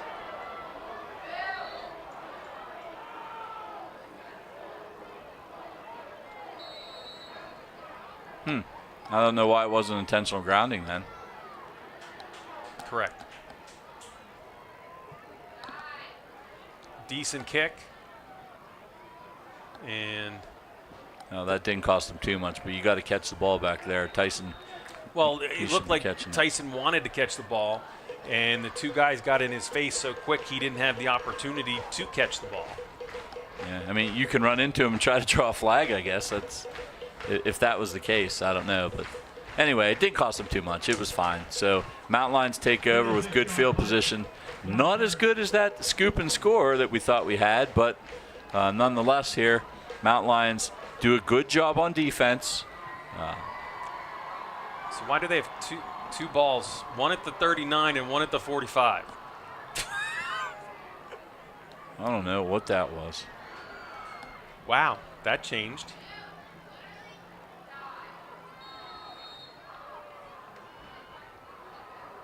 Huh. All right, so the Mountain Lions are in their tight formation, end over this way. They give the ball to Yost. He drives up the middle, and they're going to stand him up after 4 yards.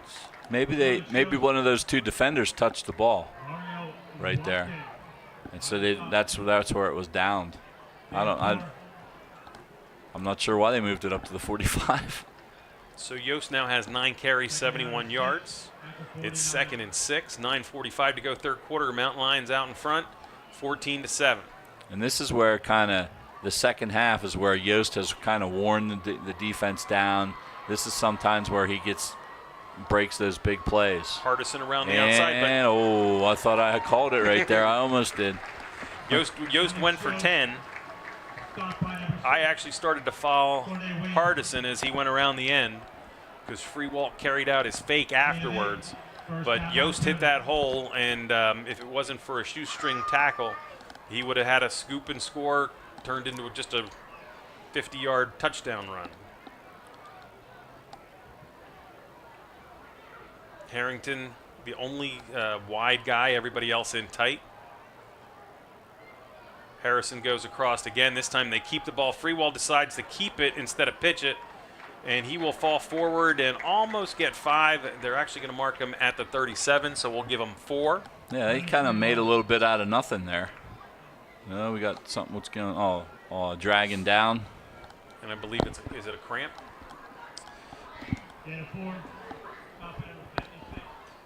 Well, this is the position the Mountain Lions want to be in. They want to have the ball, and they want to basically assert their dominance and start just running it straight down the field.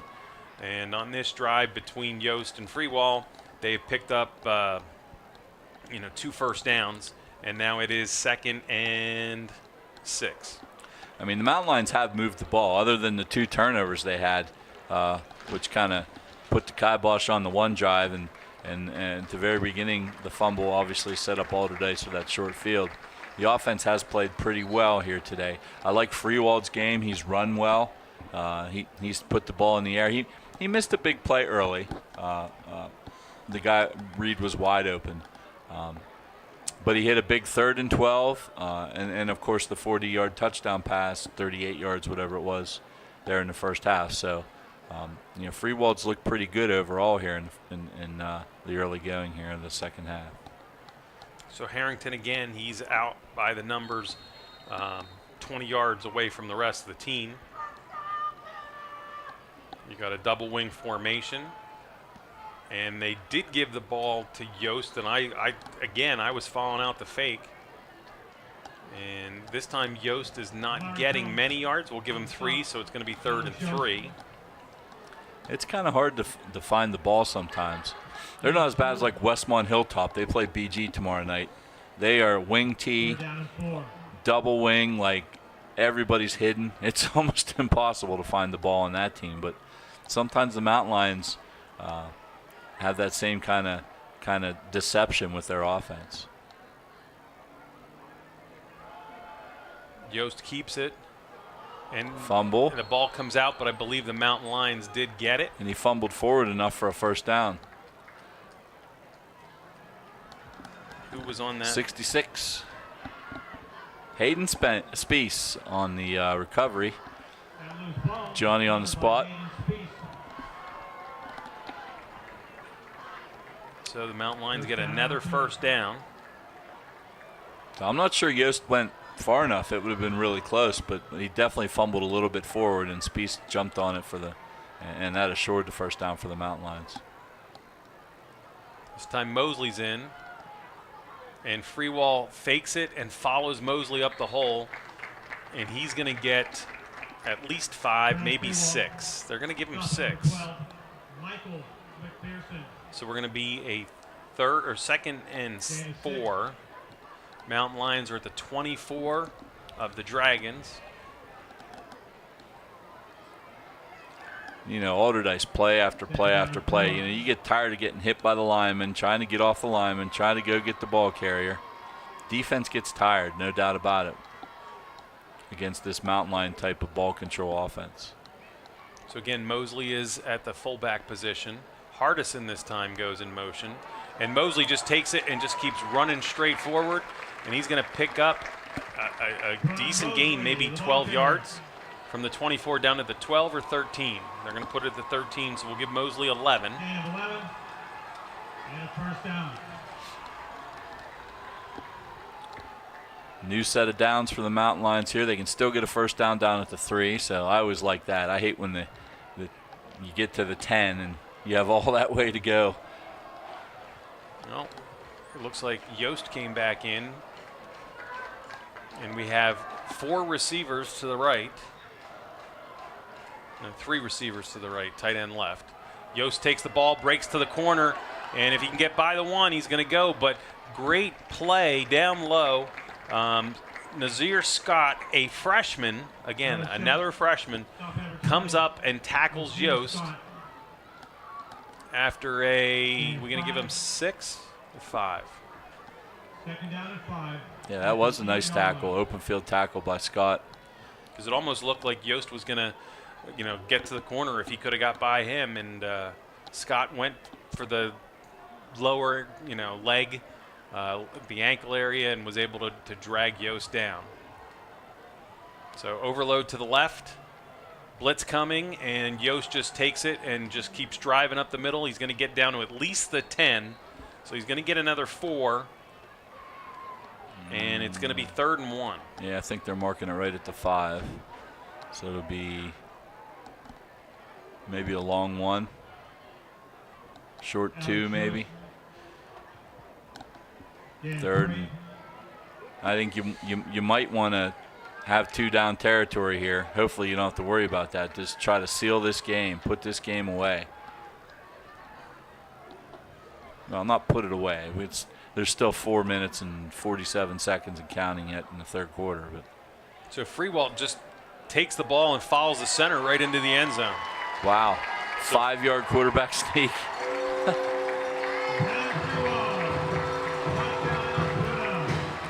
Did not look like Allderdice was expecting that at all. A couple minutes ago, it looked like the Mountain Lions had a touchdown to go up to 21, and it was ruled an incomplete pass. They got the ball, drove 61 yards, all on the ground, and quarterback Brennan Freewall will take it in, following his center. Boom, 5-yard touchdown. That's about a 7-minute drive, 6-minute drive there from the Mountain Lions. That's what you like to see. The ball control.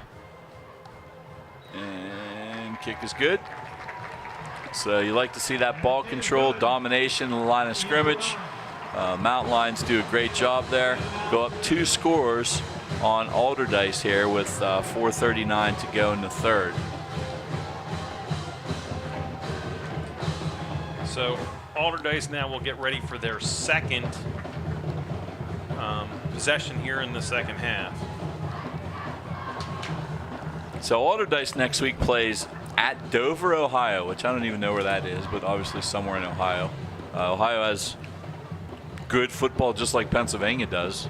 The Mountain Lions, as we said earlier, will host Mifflin County. Mountain Lions start off 4 straight home games this year. It's kind of an oddity in the schedule. Then the following week we host State College here, which we will not be on the air that week because it is on local TV that night. WTAJ will be broadcasting, and they are stealing the whole upper tier of our broadcast area. So Chris and I will have the night that we can just be fans. I think I'm actually running the clock that night. Well, I think my daughter might want me to work in the concession stand, Right. so we'll still be working. We'll be working, but just, yeah. Well, again, there's that dangerous speed, and that could be the entire room kickoff. Wow. There he goes. Is that number 6? Was that Weems? William Coleman. Number that 2. was Coleman. 9-yard. William Coleman, number 2. Return. No flags. And right back. Allderdice comes right back. So was that a 94? I think the PA said 89. 89. I didn't look and see where he caught it exactly.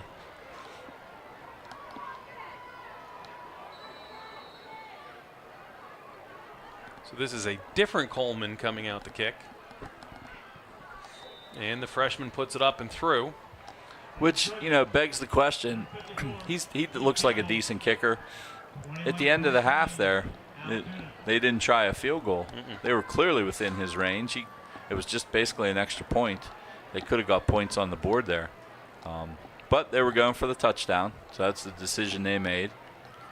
So the Mountain Lions scored with 4:34 to go in the half, or the third quarter. And then the immediate kickoff, 89 yards. And now there's 4:25. So only 9 seconds ran off the clock for that kickoff return. Might have started a little late. And again, we said that was Coleman. So the Mountain Lions back to work on offense. The bad news for Allderdice is their defense didn't get the rest at all. They'll be right back out on the field. Well, that's a good thing for the Mountain Lions. So once they get this ball, hopefully they can get back to work and go back to the ground and pound. Grind out another long drive.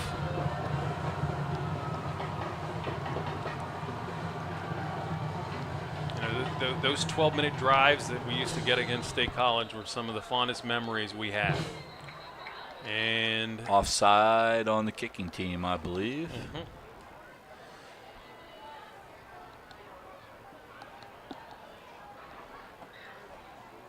Tyson Reed caught that on the run too and had a little bit of room.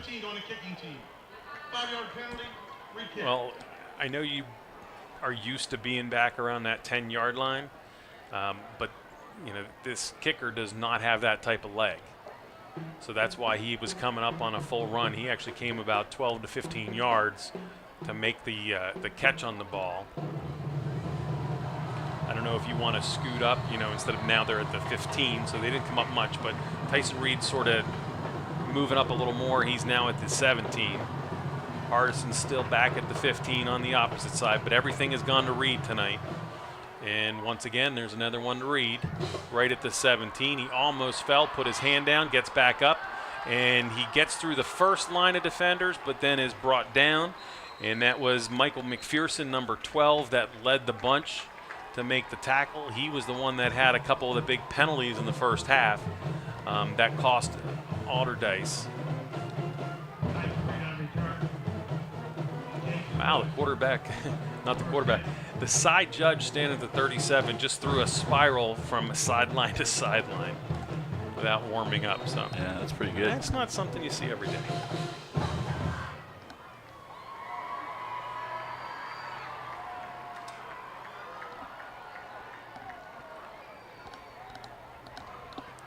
So 4:16 here on the clock where the drive starts. Let's see if we can get one of those epic run off the clock kind of drives here. Well, Yost is going to start this one. He tries to get to the outside, but he's going nowhere. And I'm going to actually say that he's going to lose a yard. He went backwards, so it's going to be 2nd and 11. Just nowhere for Yost to go on that one. It's been a little while since Allderdice plugged that hole up. A kickoff return for a touchdown kind of motivates you a little bit, gets you fired up.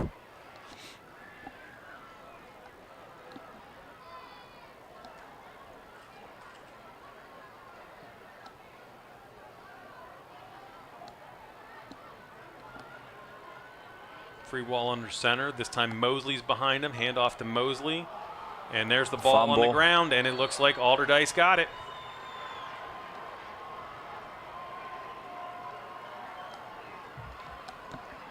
And that fumble picked up. Third turnover for the Mountain Lions. So that gives Allderdice the ball after that 89-yard kickoff return at the Mountain Line 34. And they can drive for the tying touchdown with 3:31 to go in the third. Right now, the three turnovers are the story of the game. That's big. Well, Deep pass down the middle, left wide open. Yep. Not sure how you don't cover him. Is that 8 or 9? Is that Weems or Smith? And 25. That's Now Weems. that's 8. Weems. That was Weems.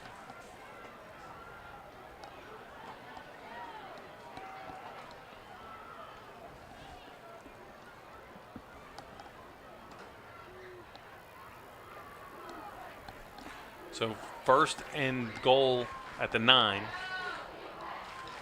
Jeter's waiting for the snap. He'll go back to pass now. He's going to start to scramble, and he's going to get some positive yardage down to about the 7. So he does gain 2. He's carrying that ball like a loaf of bread. I don't know how it didn't come out, but somehow he held on to it and fell forward for a positive gain. Evan Booth, right on that stop. After Jeter. So we have trips on the left. And that looks like Weems again now is on the right. Jeter steps back. He starts to run. He just runs directly to the right. And again, like you said, he's got that ball hanging loose. But he's able to get down to, what are we going to give him, down to the 3, so another 3 yards. Number 75, 3rd and goal here. Calvin Troutman with the initial hit. That was Jeter. So if you're Allderdice, you go for it on 4th, you try a kick. Because it's basically an extra point, even though it's to the outside. Well, trips line up again. Jeter's getting set. Snaps good. Quick pitch to the outside. This is again number 4, and he's tackled right away by Manny Miller. And that's Marshall. Manny Miller. That's only his 2nd carry. Is it Marshall? I think so. Loss of 2. I wonder if something happened to James. I don't know. But this is a big We haven't. drive. I don't for think him we've seen him in the not second to- half here. So you're going for it here on 4th. 4th and 5. Jeter waiting for the snap. Twins both ways. And he's just going to throw it right over the middle. And it is, was it picked off? Or just knocked out of the way? Well, you picked it off. Okay, so tell me who. I don't know. It's a good question. That was thrown in the middle of 3 Mountain Lions. Is it Tyson Reed, maybe? Tyson Reed. Yes, He's wearing the turnover chain. They have a turnover chain down there, Oh. so big necklace when they get turnovers. So that was a big play, and Mountain Lions somehow, some way, come out with no score again for Allderdice. That's the 2nd time Allderdice has been inside the 10 and not scored today. So Mountain Lions will come up in a tight formation. Everybody is in tight. And a quick handoff. And they're going to gain 4 or 5. And now, is that Yost? Looked like he was going to break it. And then Smith rode him down right at the 10. So that's a 7-yard gain. That will put Yost over 100. That gives him 105 on the night. But if he was able to break free from Smith, he was going to pick up some big yardage. Nice 1st down gain. As again, the Mountain Lions come in that tight formation. They got everybody in tight. They give the ball again to Yost. And he's going to come up to the 14. 1st down. Picked his way nicely up to about the 14 there, and a 1st down for the Mountain Lions. Big 1st down to get out of the shadow of their goalpost. Give them some room here. That should be the last play of the 1st quarter as we're down to 13 seconds. So the 3rd quarter is going to end. The Mountain Lions out in front 21-14. In an interesting game that we've had so far. The Mountain Lions have hurt themselves with 2 fumbles and an interception. And then on our last drive by Allderdice, Tyson Reed stepped in front of the defender at the goal line, intercepted the ball. Mountain Lions started this drive at the 3. It's just, so far the tale is who has shot themselves in the foot less. The Mountain Lions, I guess, have shot themselves in the foot less. 3 turnovers, but Allderdice with some big costly penalties and some plays down there around the goal line that they couldn't score. You wonder why they didn't put the ball in the air. They seem to be able to throw at will, and they started to run. They started to run there, right inside the 10-yard line. So, well, Jeter pulled it down and ran twice, but the surprising one to me was Marshall, who only had 1 carry on the first play of the game. He was in on a 3rd and 3 situation or 2nd and 3 situation. I don't know what happened to James. If he's injured.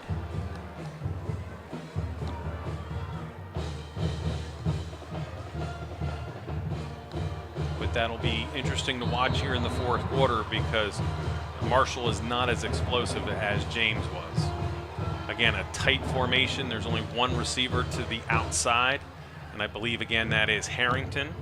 Sewell's in the game again, or Seward. He's only been in the game twice. And he had a big gain on that first drive when he went around the side.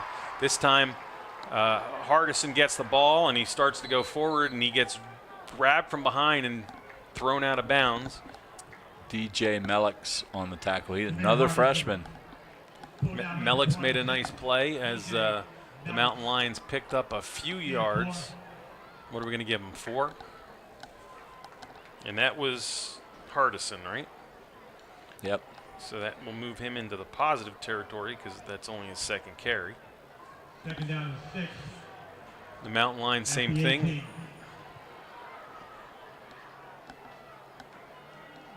They like this formation. They got Harrington by himself. This time Seward goes outside, and they give the ball up the middle. And they're going to be able to drive it out to the 22. So another 4 yards. It's going to be 3rd and 2. And was that Yost again? Yep. It's gonna be your 3rd and your less than 4 is ideal for the Mountain Lions. That's exactly what they want. I mean, the best thing is to get a first down on first down, right? But that's part of their game plan is to stay on that schedule, have that 3rd and less than 4, and that's where they're sitting at right now. And Yost, I think, got it again. This time he gets out to the 25, so he needed 2, got 3. And the chains move. Chains move again. They feel like they can get there 3 or 4 almost every play. 10:36 to go in the 4th quarter. Mountain Lions started this drive on the 3 and have picked up 2 first downs.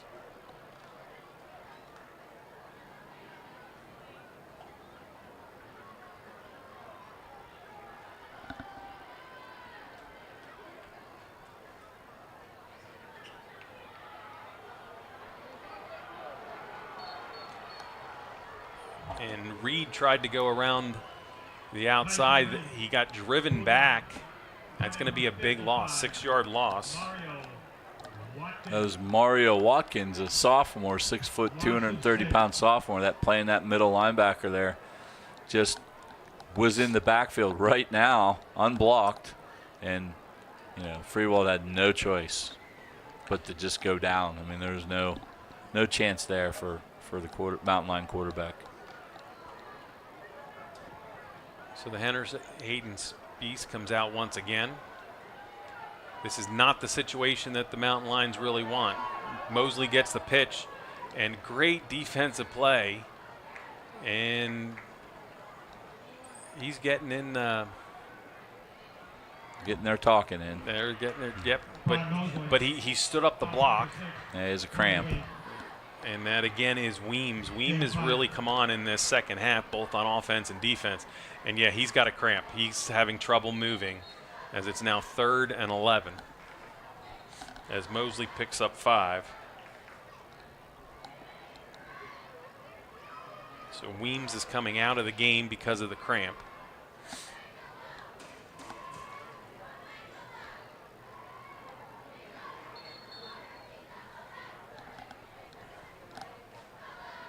On the evening, Freewald has thrown 5 times for 65 yards, one of them a touchdown.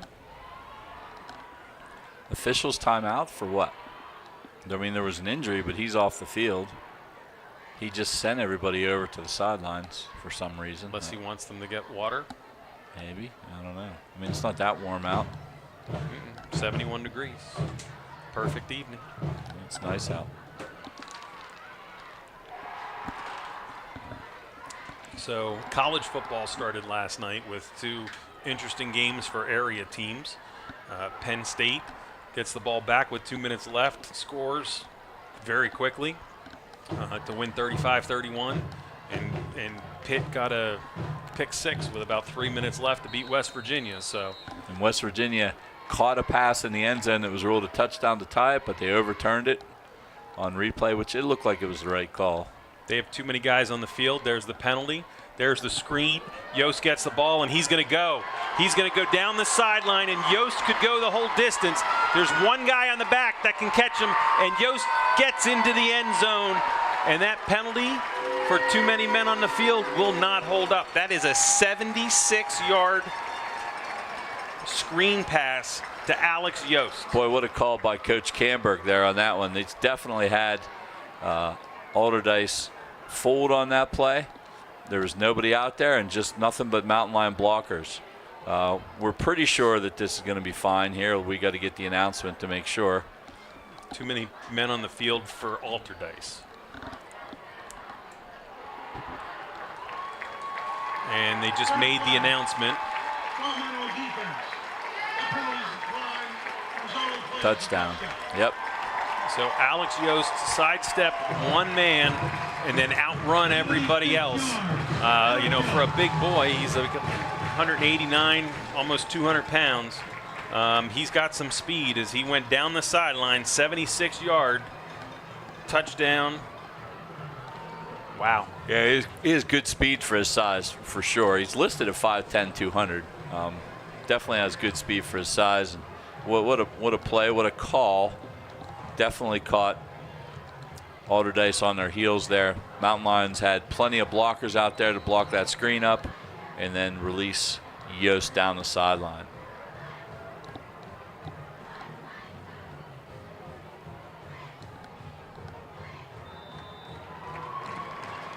And that kick is up and good. And here go the lights again. I like it. No, I like it too. It's neat. You know, it's cool to watch on the field, but if you're looking at the lights, I said last week it looks like Close Encounters of the Third Kind. I don't look at the lights. I'm afraid I'll have a seizure or something. But hey, there was another big game last night. St. Francis went out to Akron, played a MAC school. They were 15.5-point underdogs, and they were actually leading up until the third quarter. Akron took the lead. St. Francis came back and tied it and went to overtime. Before they Akron lost in overtime. Akron won in overtime, but it was another great game. I don't think that was on TV anywhere, but that was at 6 o'clock. Pitt was at 7, and Penn State was at 8. It was like perfect night for local area teams.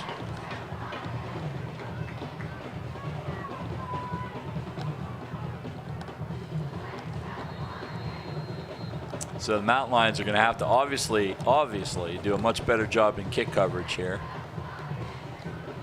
Well, we just want Palillo to put it in the end zone. This time he kicks it short, right? And it's taken at the 25, and the receiver danced a lot. Didn't get too much. So Hassan Marshall and William Coleman, number 2, number 4, the 2 guys back there with the speed merchants, they decided not to kick it to them. And that was Mason Peck, who caught the ball and gained 5 yards to get it out to the 30. So again, who's the running back this time? It looks like that James again, right? Yeah, he's back in. They must just be on like a straight alternating thing or something. I don't know.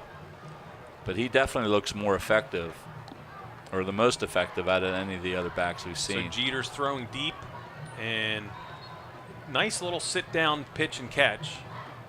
We're going to give him 17 yards, and was that Weems again? Yep.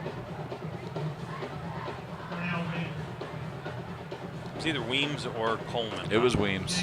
It was 8.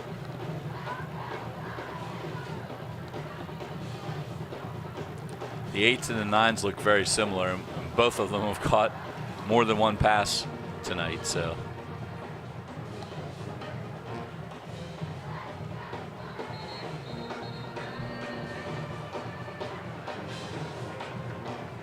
Five yards on the offense again. So 8 minutes to go in this fourth quarter. Mountain Lions up 2 touchdowns. But Allderdice is playing a good pitch and catch between Jeter and either Smith or Weems, as Smith right now has 3 catches for 108 yards, and Weems has 4 catches for 93 yards. Mountain Lions giving up big yardage in the passing game again, just like last week. Low snap, but Jeter's able to pick it off the turf. And, you know, that time, that is Weems again. He just sat down in the middle of the coverage. He stayed right there. Jeter does a good job finding him. So from the 41 to the 42, that's a 17-yard gain. And he also goes over 100 at 110.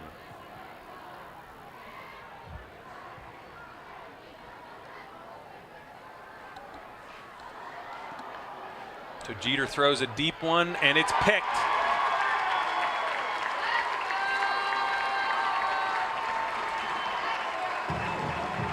Nice defensive play as he took the ball right away. And Branson Adams. Number 28 was the pick. He just kind of took it away from him. Because it was just a jump ball. Yeah, and Jeter doesn't mind throwing into coverage, as we've seen tonight. And you know, he's thinking his guys go up and make a play, and they have sometimes. But not that time. Mountain Lions do a good job picking that off and catching up with the turnover battle. It's now 2 turnovers for Allderdice and 3 for the Mountain Lions. And Branson runs around with the turnover chain down there, gets the student section all fired up. Well, we're in a familiar position. The Mountain Lions starting 1st and 10 inside their own 10-yard line. 7:05 to go. Now this is a time you can put together a 7-minute drive. So tight formation, quick handoff. Yost makes one cut and gets out to the 14. So that's a gain of 7. Michael McPherson on the tackle. And it looks like McPherson is hurt, so he's going to limp himself off. And now the officials blew the whistle as the trainers came out onto the field.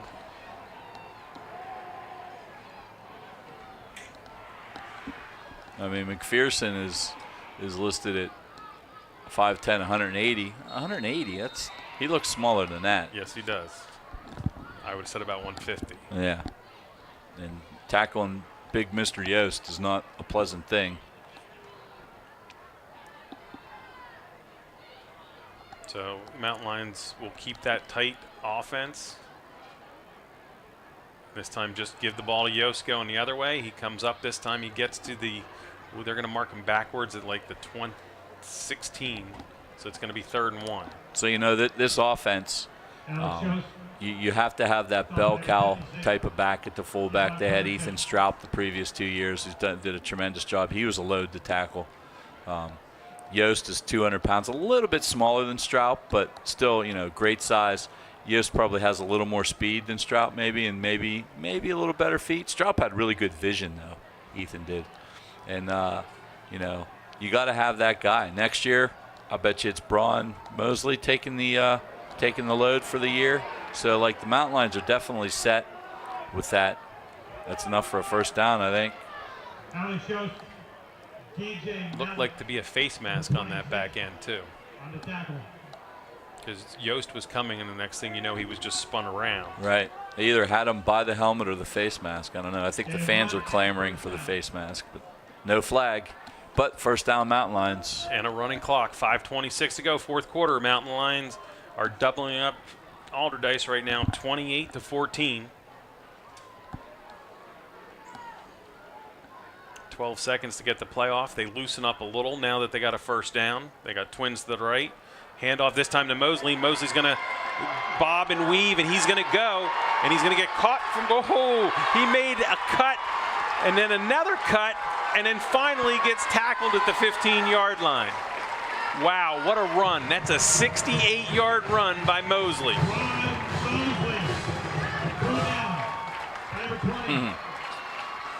Nice run, very nice run. You thought he was going to get caught, but he didn't. Somehow he managed to get away and then tried to create some space between him and the defender and ended up getting another 25 yards out of that or so.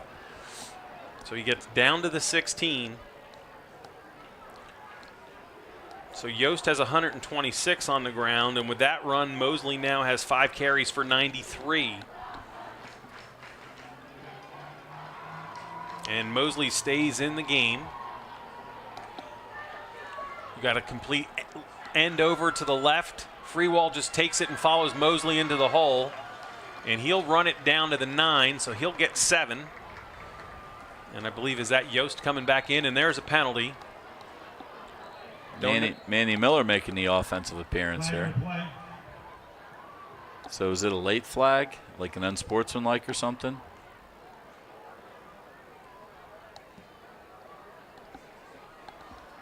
And it was thrown in the middle of the defense of Allderdice. So they're picking up the ball. After the play, unsportsmanlike conduct. On the defense, number 12. That'll be his first of the game. Half the distance to the goal.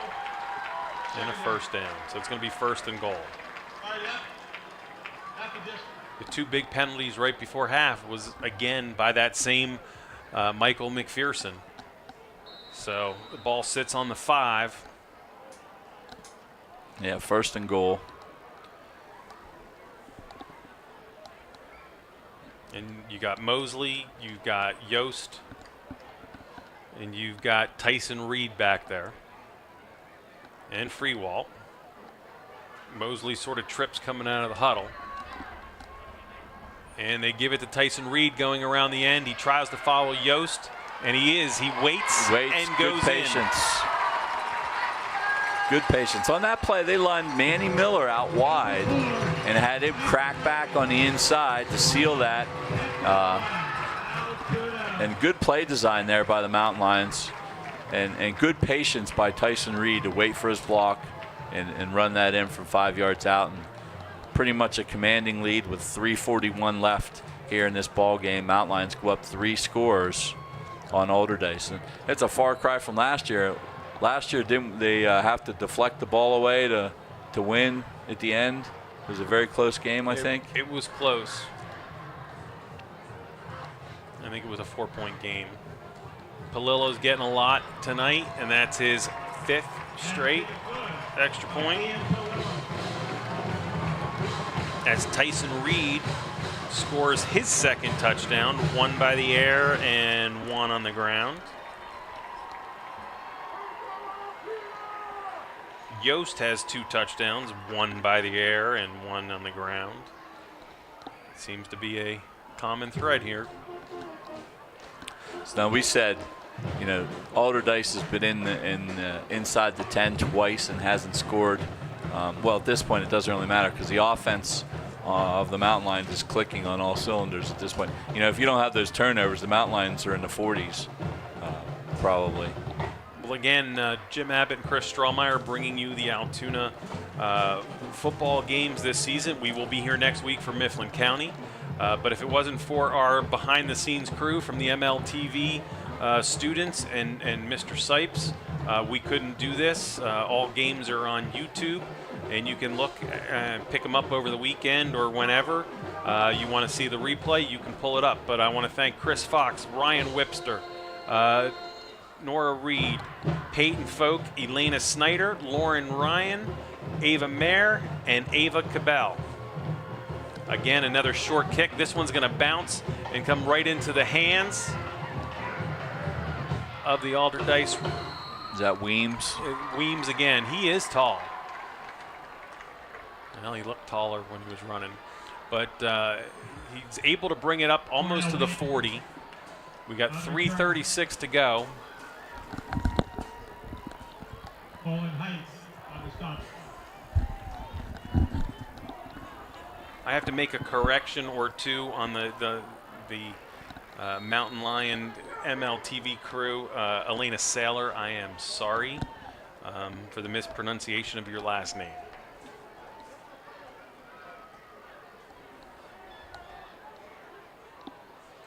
So Jeter back. He's looking for a screen, and good hands by Manny Miller, and they all die for it. I haven't heard a whistle. Yeah, I think it was deflected backwards by Manny Miller. I didn't hear a whistle either, but apparently they blew one. And one of the linemen are saying, "Hey, there was no whistle." Who's that? Is that that's Evan Boos? He's like wondering what's going on.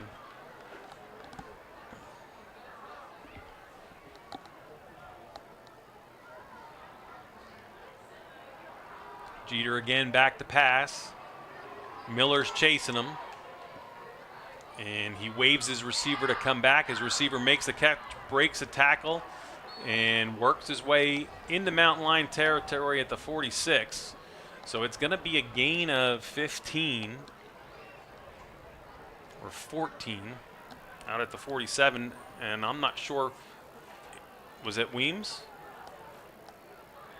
Yeah. So what happened to Smith? Or is he still out there? He's still out there. He's coming this side. No, it was Smith. It was that one. Smith. Yeah, that one was Smith.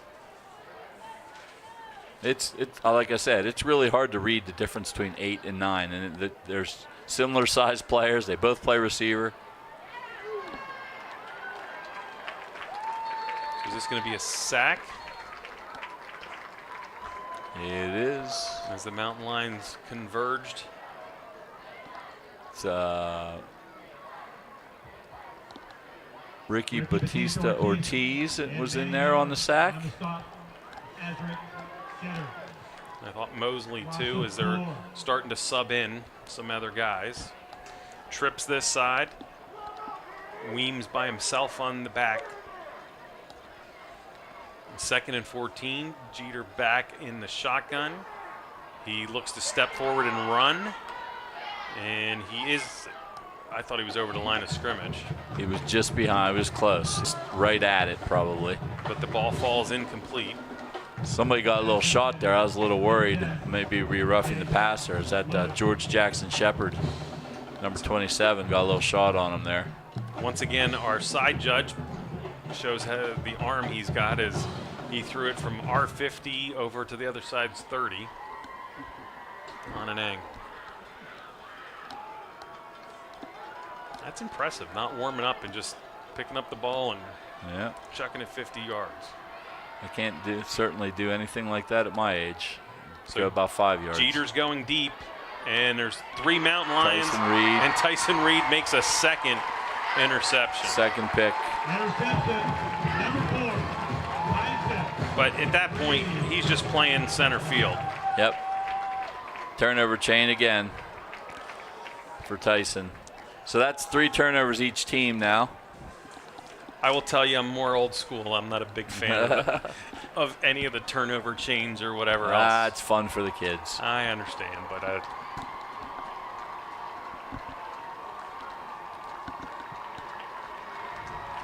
so we have a new quarterback for the Mountain Lions. It looks like, is Harrington coming out to be the quarterback? Yep. Yeah, he's listed as quarterback and a receiver. He was the 9th grade quarterback last year. So, I mean, he has good size. He's played quarterback his whole life. Then he kind of grew a whole bunch. And so I think he's kind of growing into his body a little bit here. And I think he could be the quarterback of the future here for the Mountain Lions.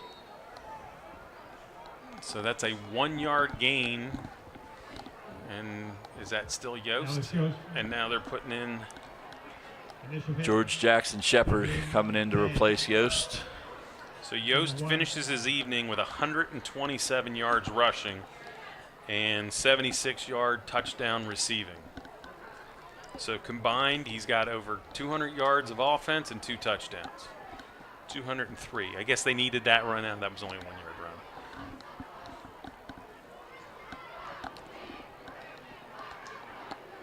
So the Mountain Lions are down to 5 on the clock. This time the ball comes around. And there's an alley and a lane. And number 6, is that Colin Height? I think it's Colin Height. Colin Height. Colin Height on the carry. Pushed out by number 6. Corday Wing. That's a 16-yard gain for Height.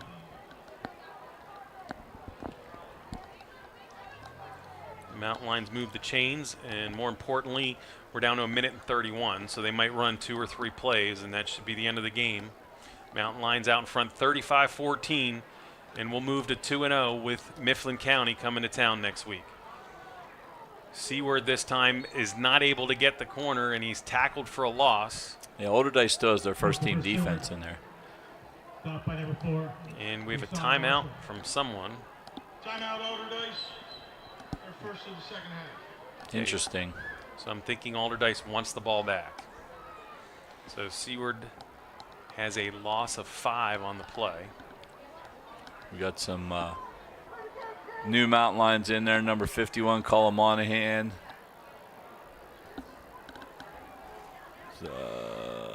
Number 10. Number 10. That one's There's probably Cam Myers. Cam Myers. We keep checking because some of the freshmen have double numbers as the upperclassmen. So if we do call the wrong name, we're sorry. Number 2, Aiden Deal's in there. 65 is Matthew Riccio. 70 is Thomas Cron. So younger guys, backups getting in. That's nice to get them some playing time. They work hard in practice. They deserve to play also. 7-16. That ball straight up the middle to Jackson Shepard. He's able to run back close to the original line of scrimmage, but they'll mark him at the 31, so a gain of 4. Timeout, Allderdice. Their second and a half. It's a little bit curious why we're calling timeouts, but Jackson Shepard on the carry. Well, last week they didn't score, and they only had like 50 total yards. So they want to try to put another score on the board. right, I get it. Like, and you're trying to teach your kids not to quit. Like, I get that. That's probably why they're doing it. And I mean, that makes sense in that respect. But Mountain Lions are getting ready to go to 2-0 with Mifflin County coming to town, their last non-conference game, so to speak, before the Mid-Penn starts kicking in the following week. State College last week went up very quickly, 42-0 on Williamsport, and it ended up 42-7, I believe. And I mean, you don't think. I mean, Williamsport might not have the best team, but you don't think they're going to be mercy rolled, right? I mean, that's pretty impressive to be able to mercy roll Williamsport like that. As we said, Mifflin County is 1-0 coming into tonight, playing Shikellamy. We'll see how that goes with Mifflin County. Well, do the Mountain Lions have an 11-yard play so that they can run the clock out? If not, we're going to see a timeout by Allderdice, and Shepard is close. It's If going he'd to be have turned it up, he'd have had it. 4th and 2. So he gained 9. And we got the last timeout by Allderdice. 105. Somebody's down over here. Somebody for the Mountain Lions is down. Gain of 9. So the Mountain Lions are going to leave their offense out there, huh? And just say, heck with it. Let's get the first down so we can finish this off. Well, these guys aren't used to punting yet. You know, they're just thrown out here in this last series. You might as well run one more play. And if you get a yard or 2, you're going to get a first down, and that pretty much will end the game. You might have to run one more play.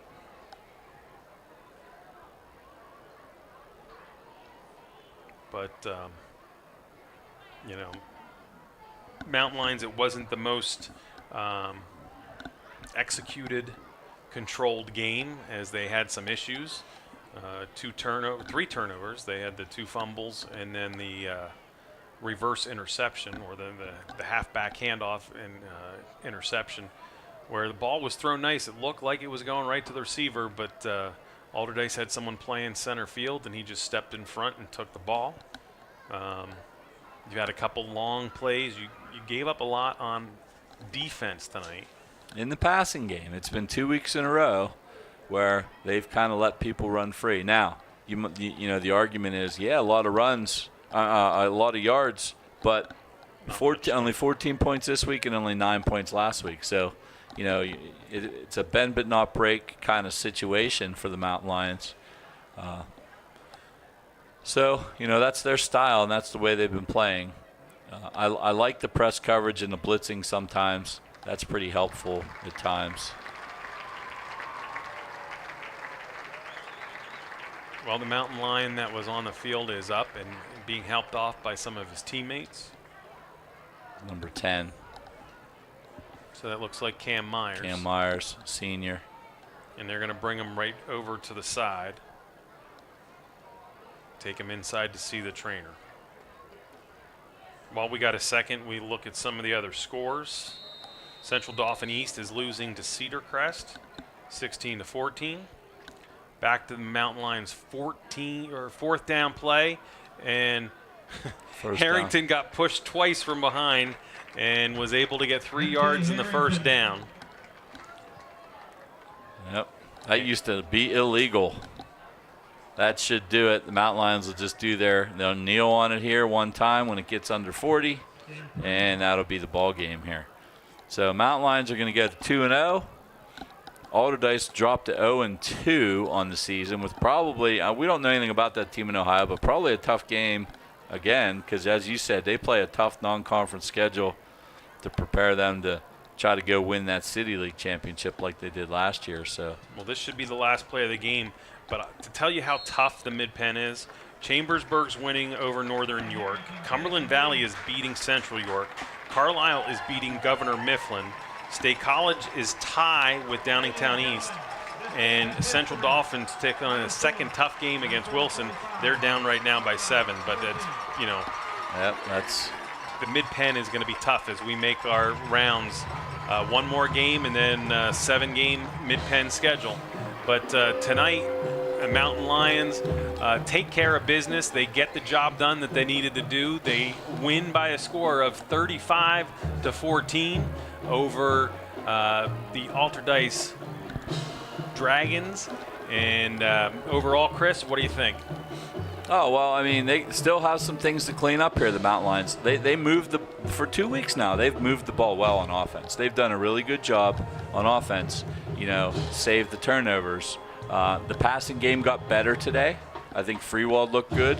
The defense, they're stopping the run these 2 weeks. They've given up less than 100 yards for 2 weeks. They just got to clean up the passing game, cover some people a little bit better, and go from here. I agree. Tonight was a good game to get out of your system. You know, they always say you get your biggest increase from week 1 to 2. I'd like to see some execution between week 2 and 3 so that they can come out, cover on defense, do what they need to do. But on offense, you know, they're still clicking even with those turnovers tonight.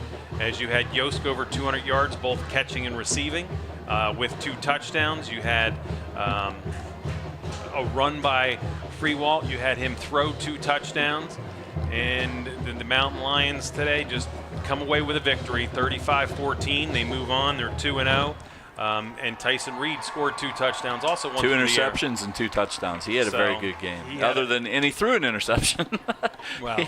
He was all over the place. So for that, I would like to thank Mr. Sipes and the Mountain Lion television crew for the great job they did tonight. It's been an awesome experience working these games. I'm Jim Abbott along with Chris Strawmeyer. Thank you for joining us tonight. The final score from Mansion Park: Altoona Mountain Lions 35, Allderdice Dragons 14, and Mifflin County coming to town next week. Good night, everybody.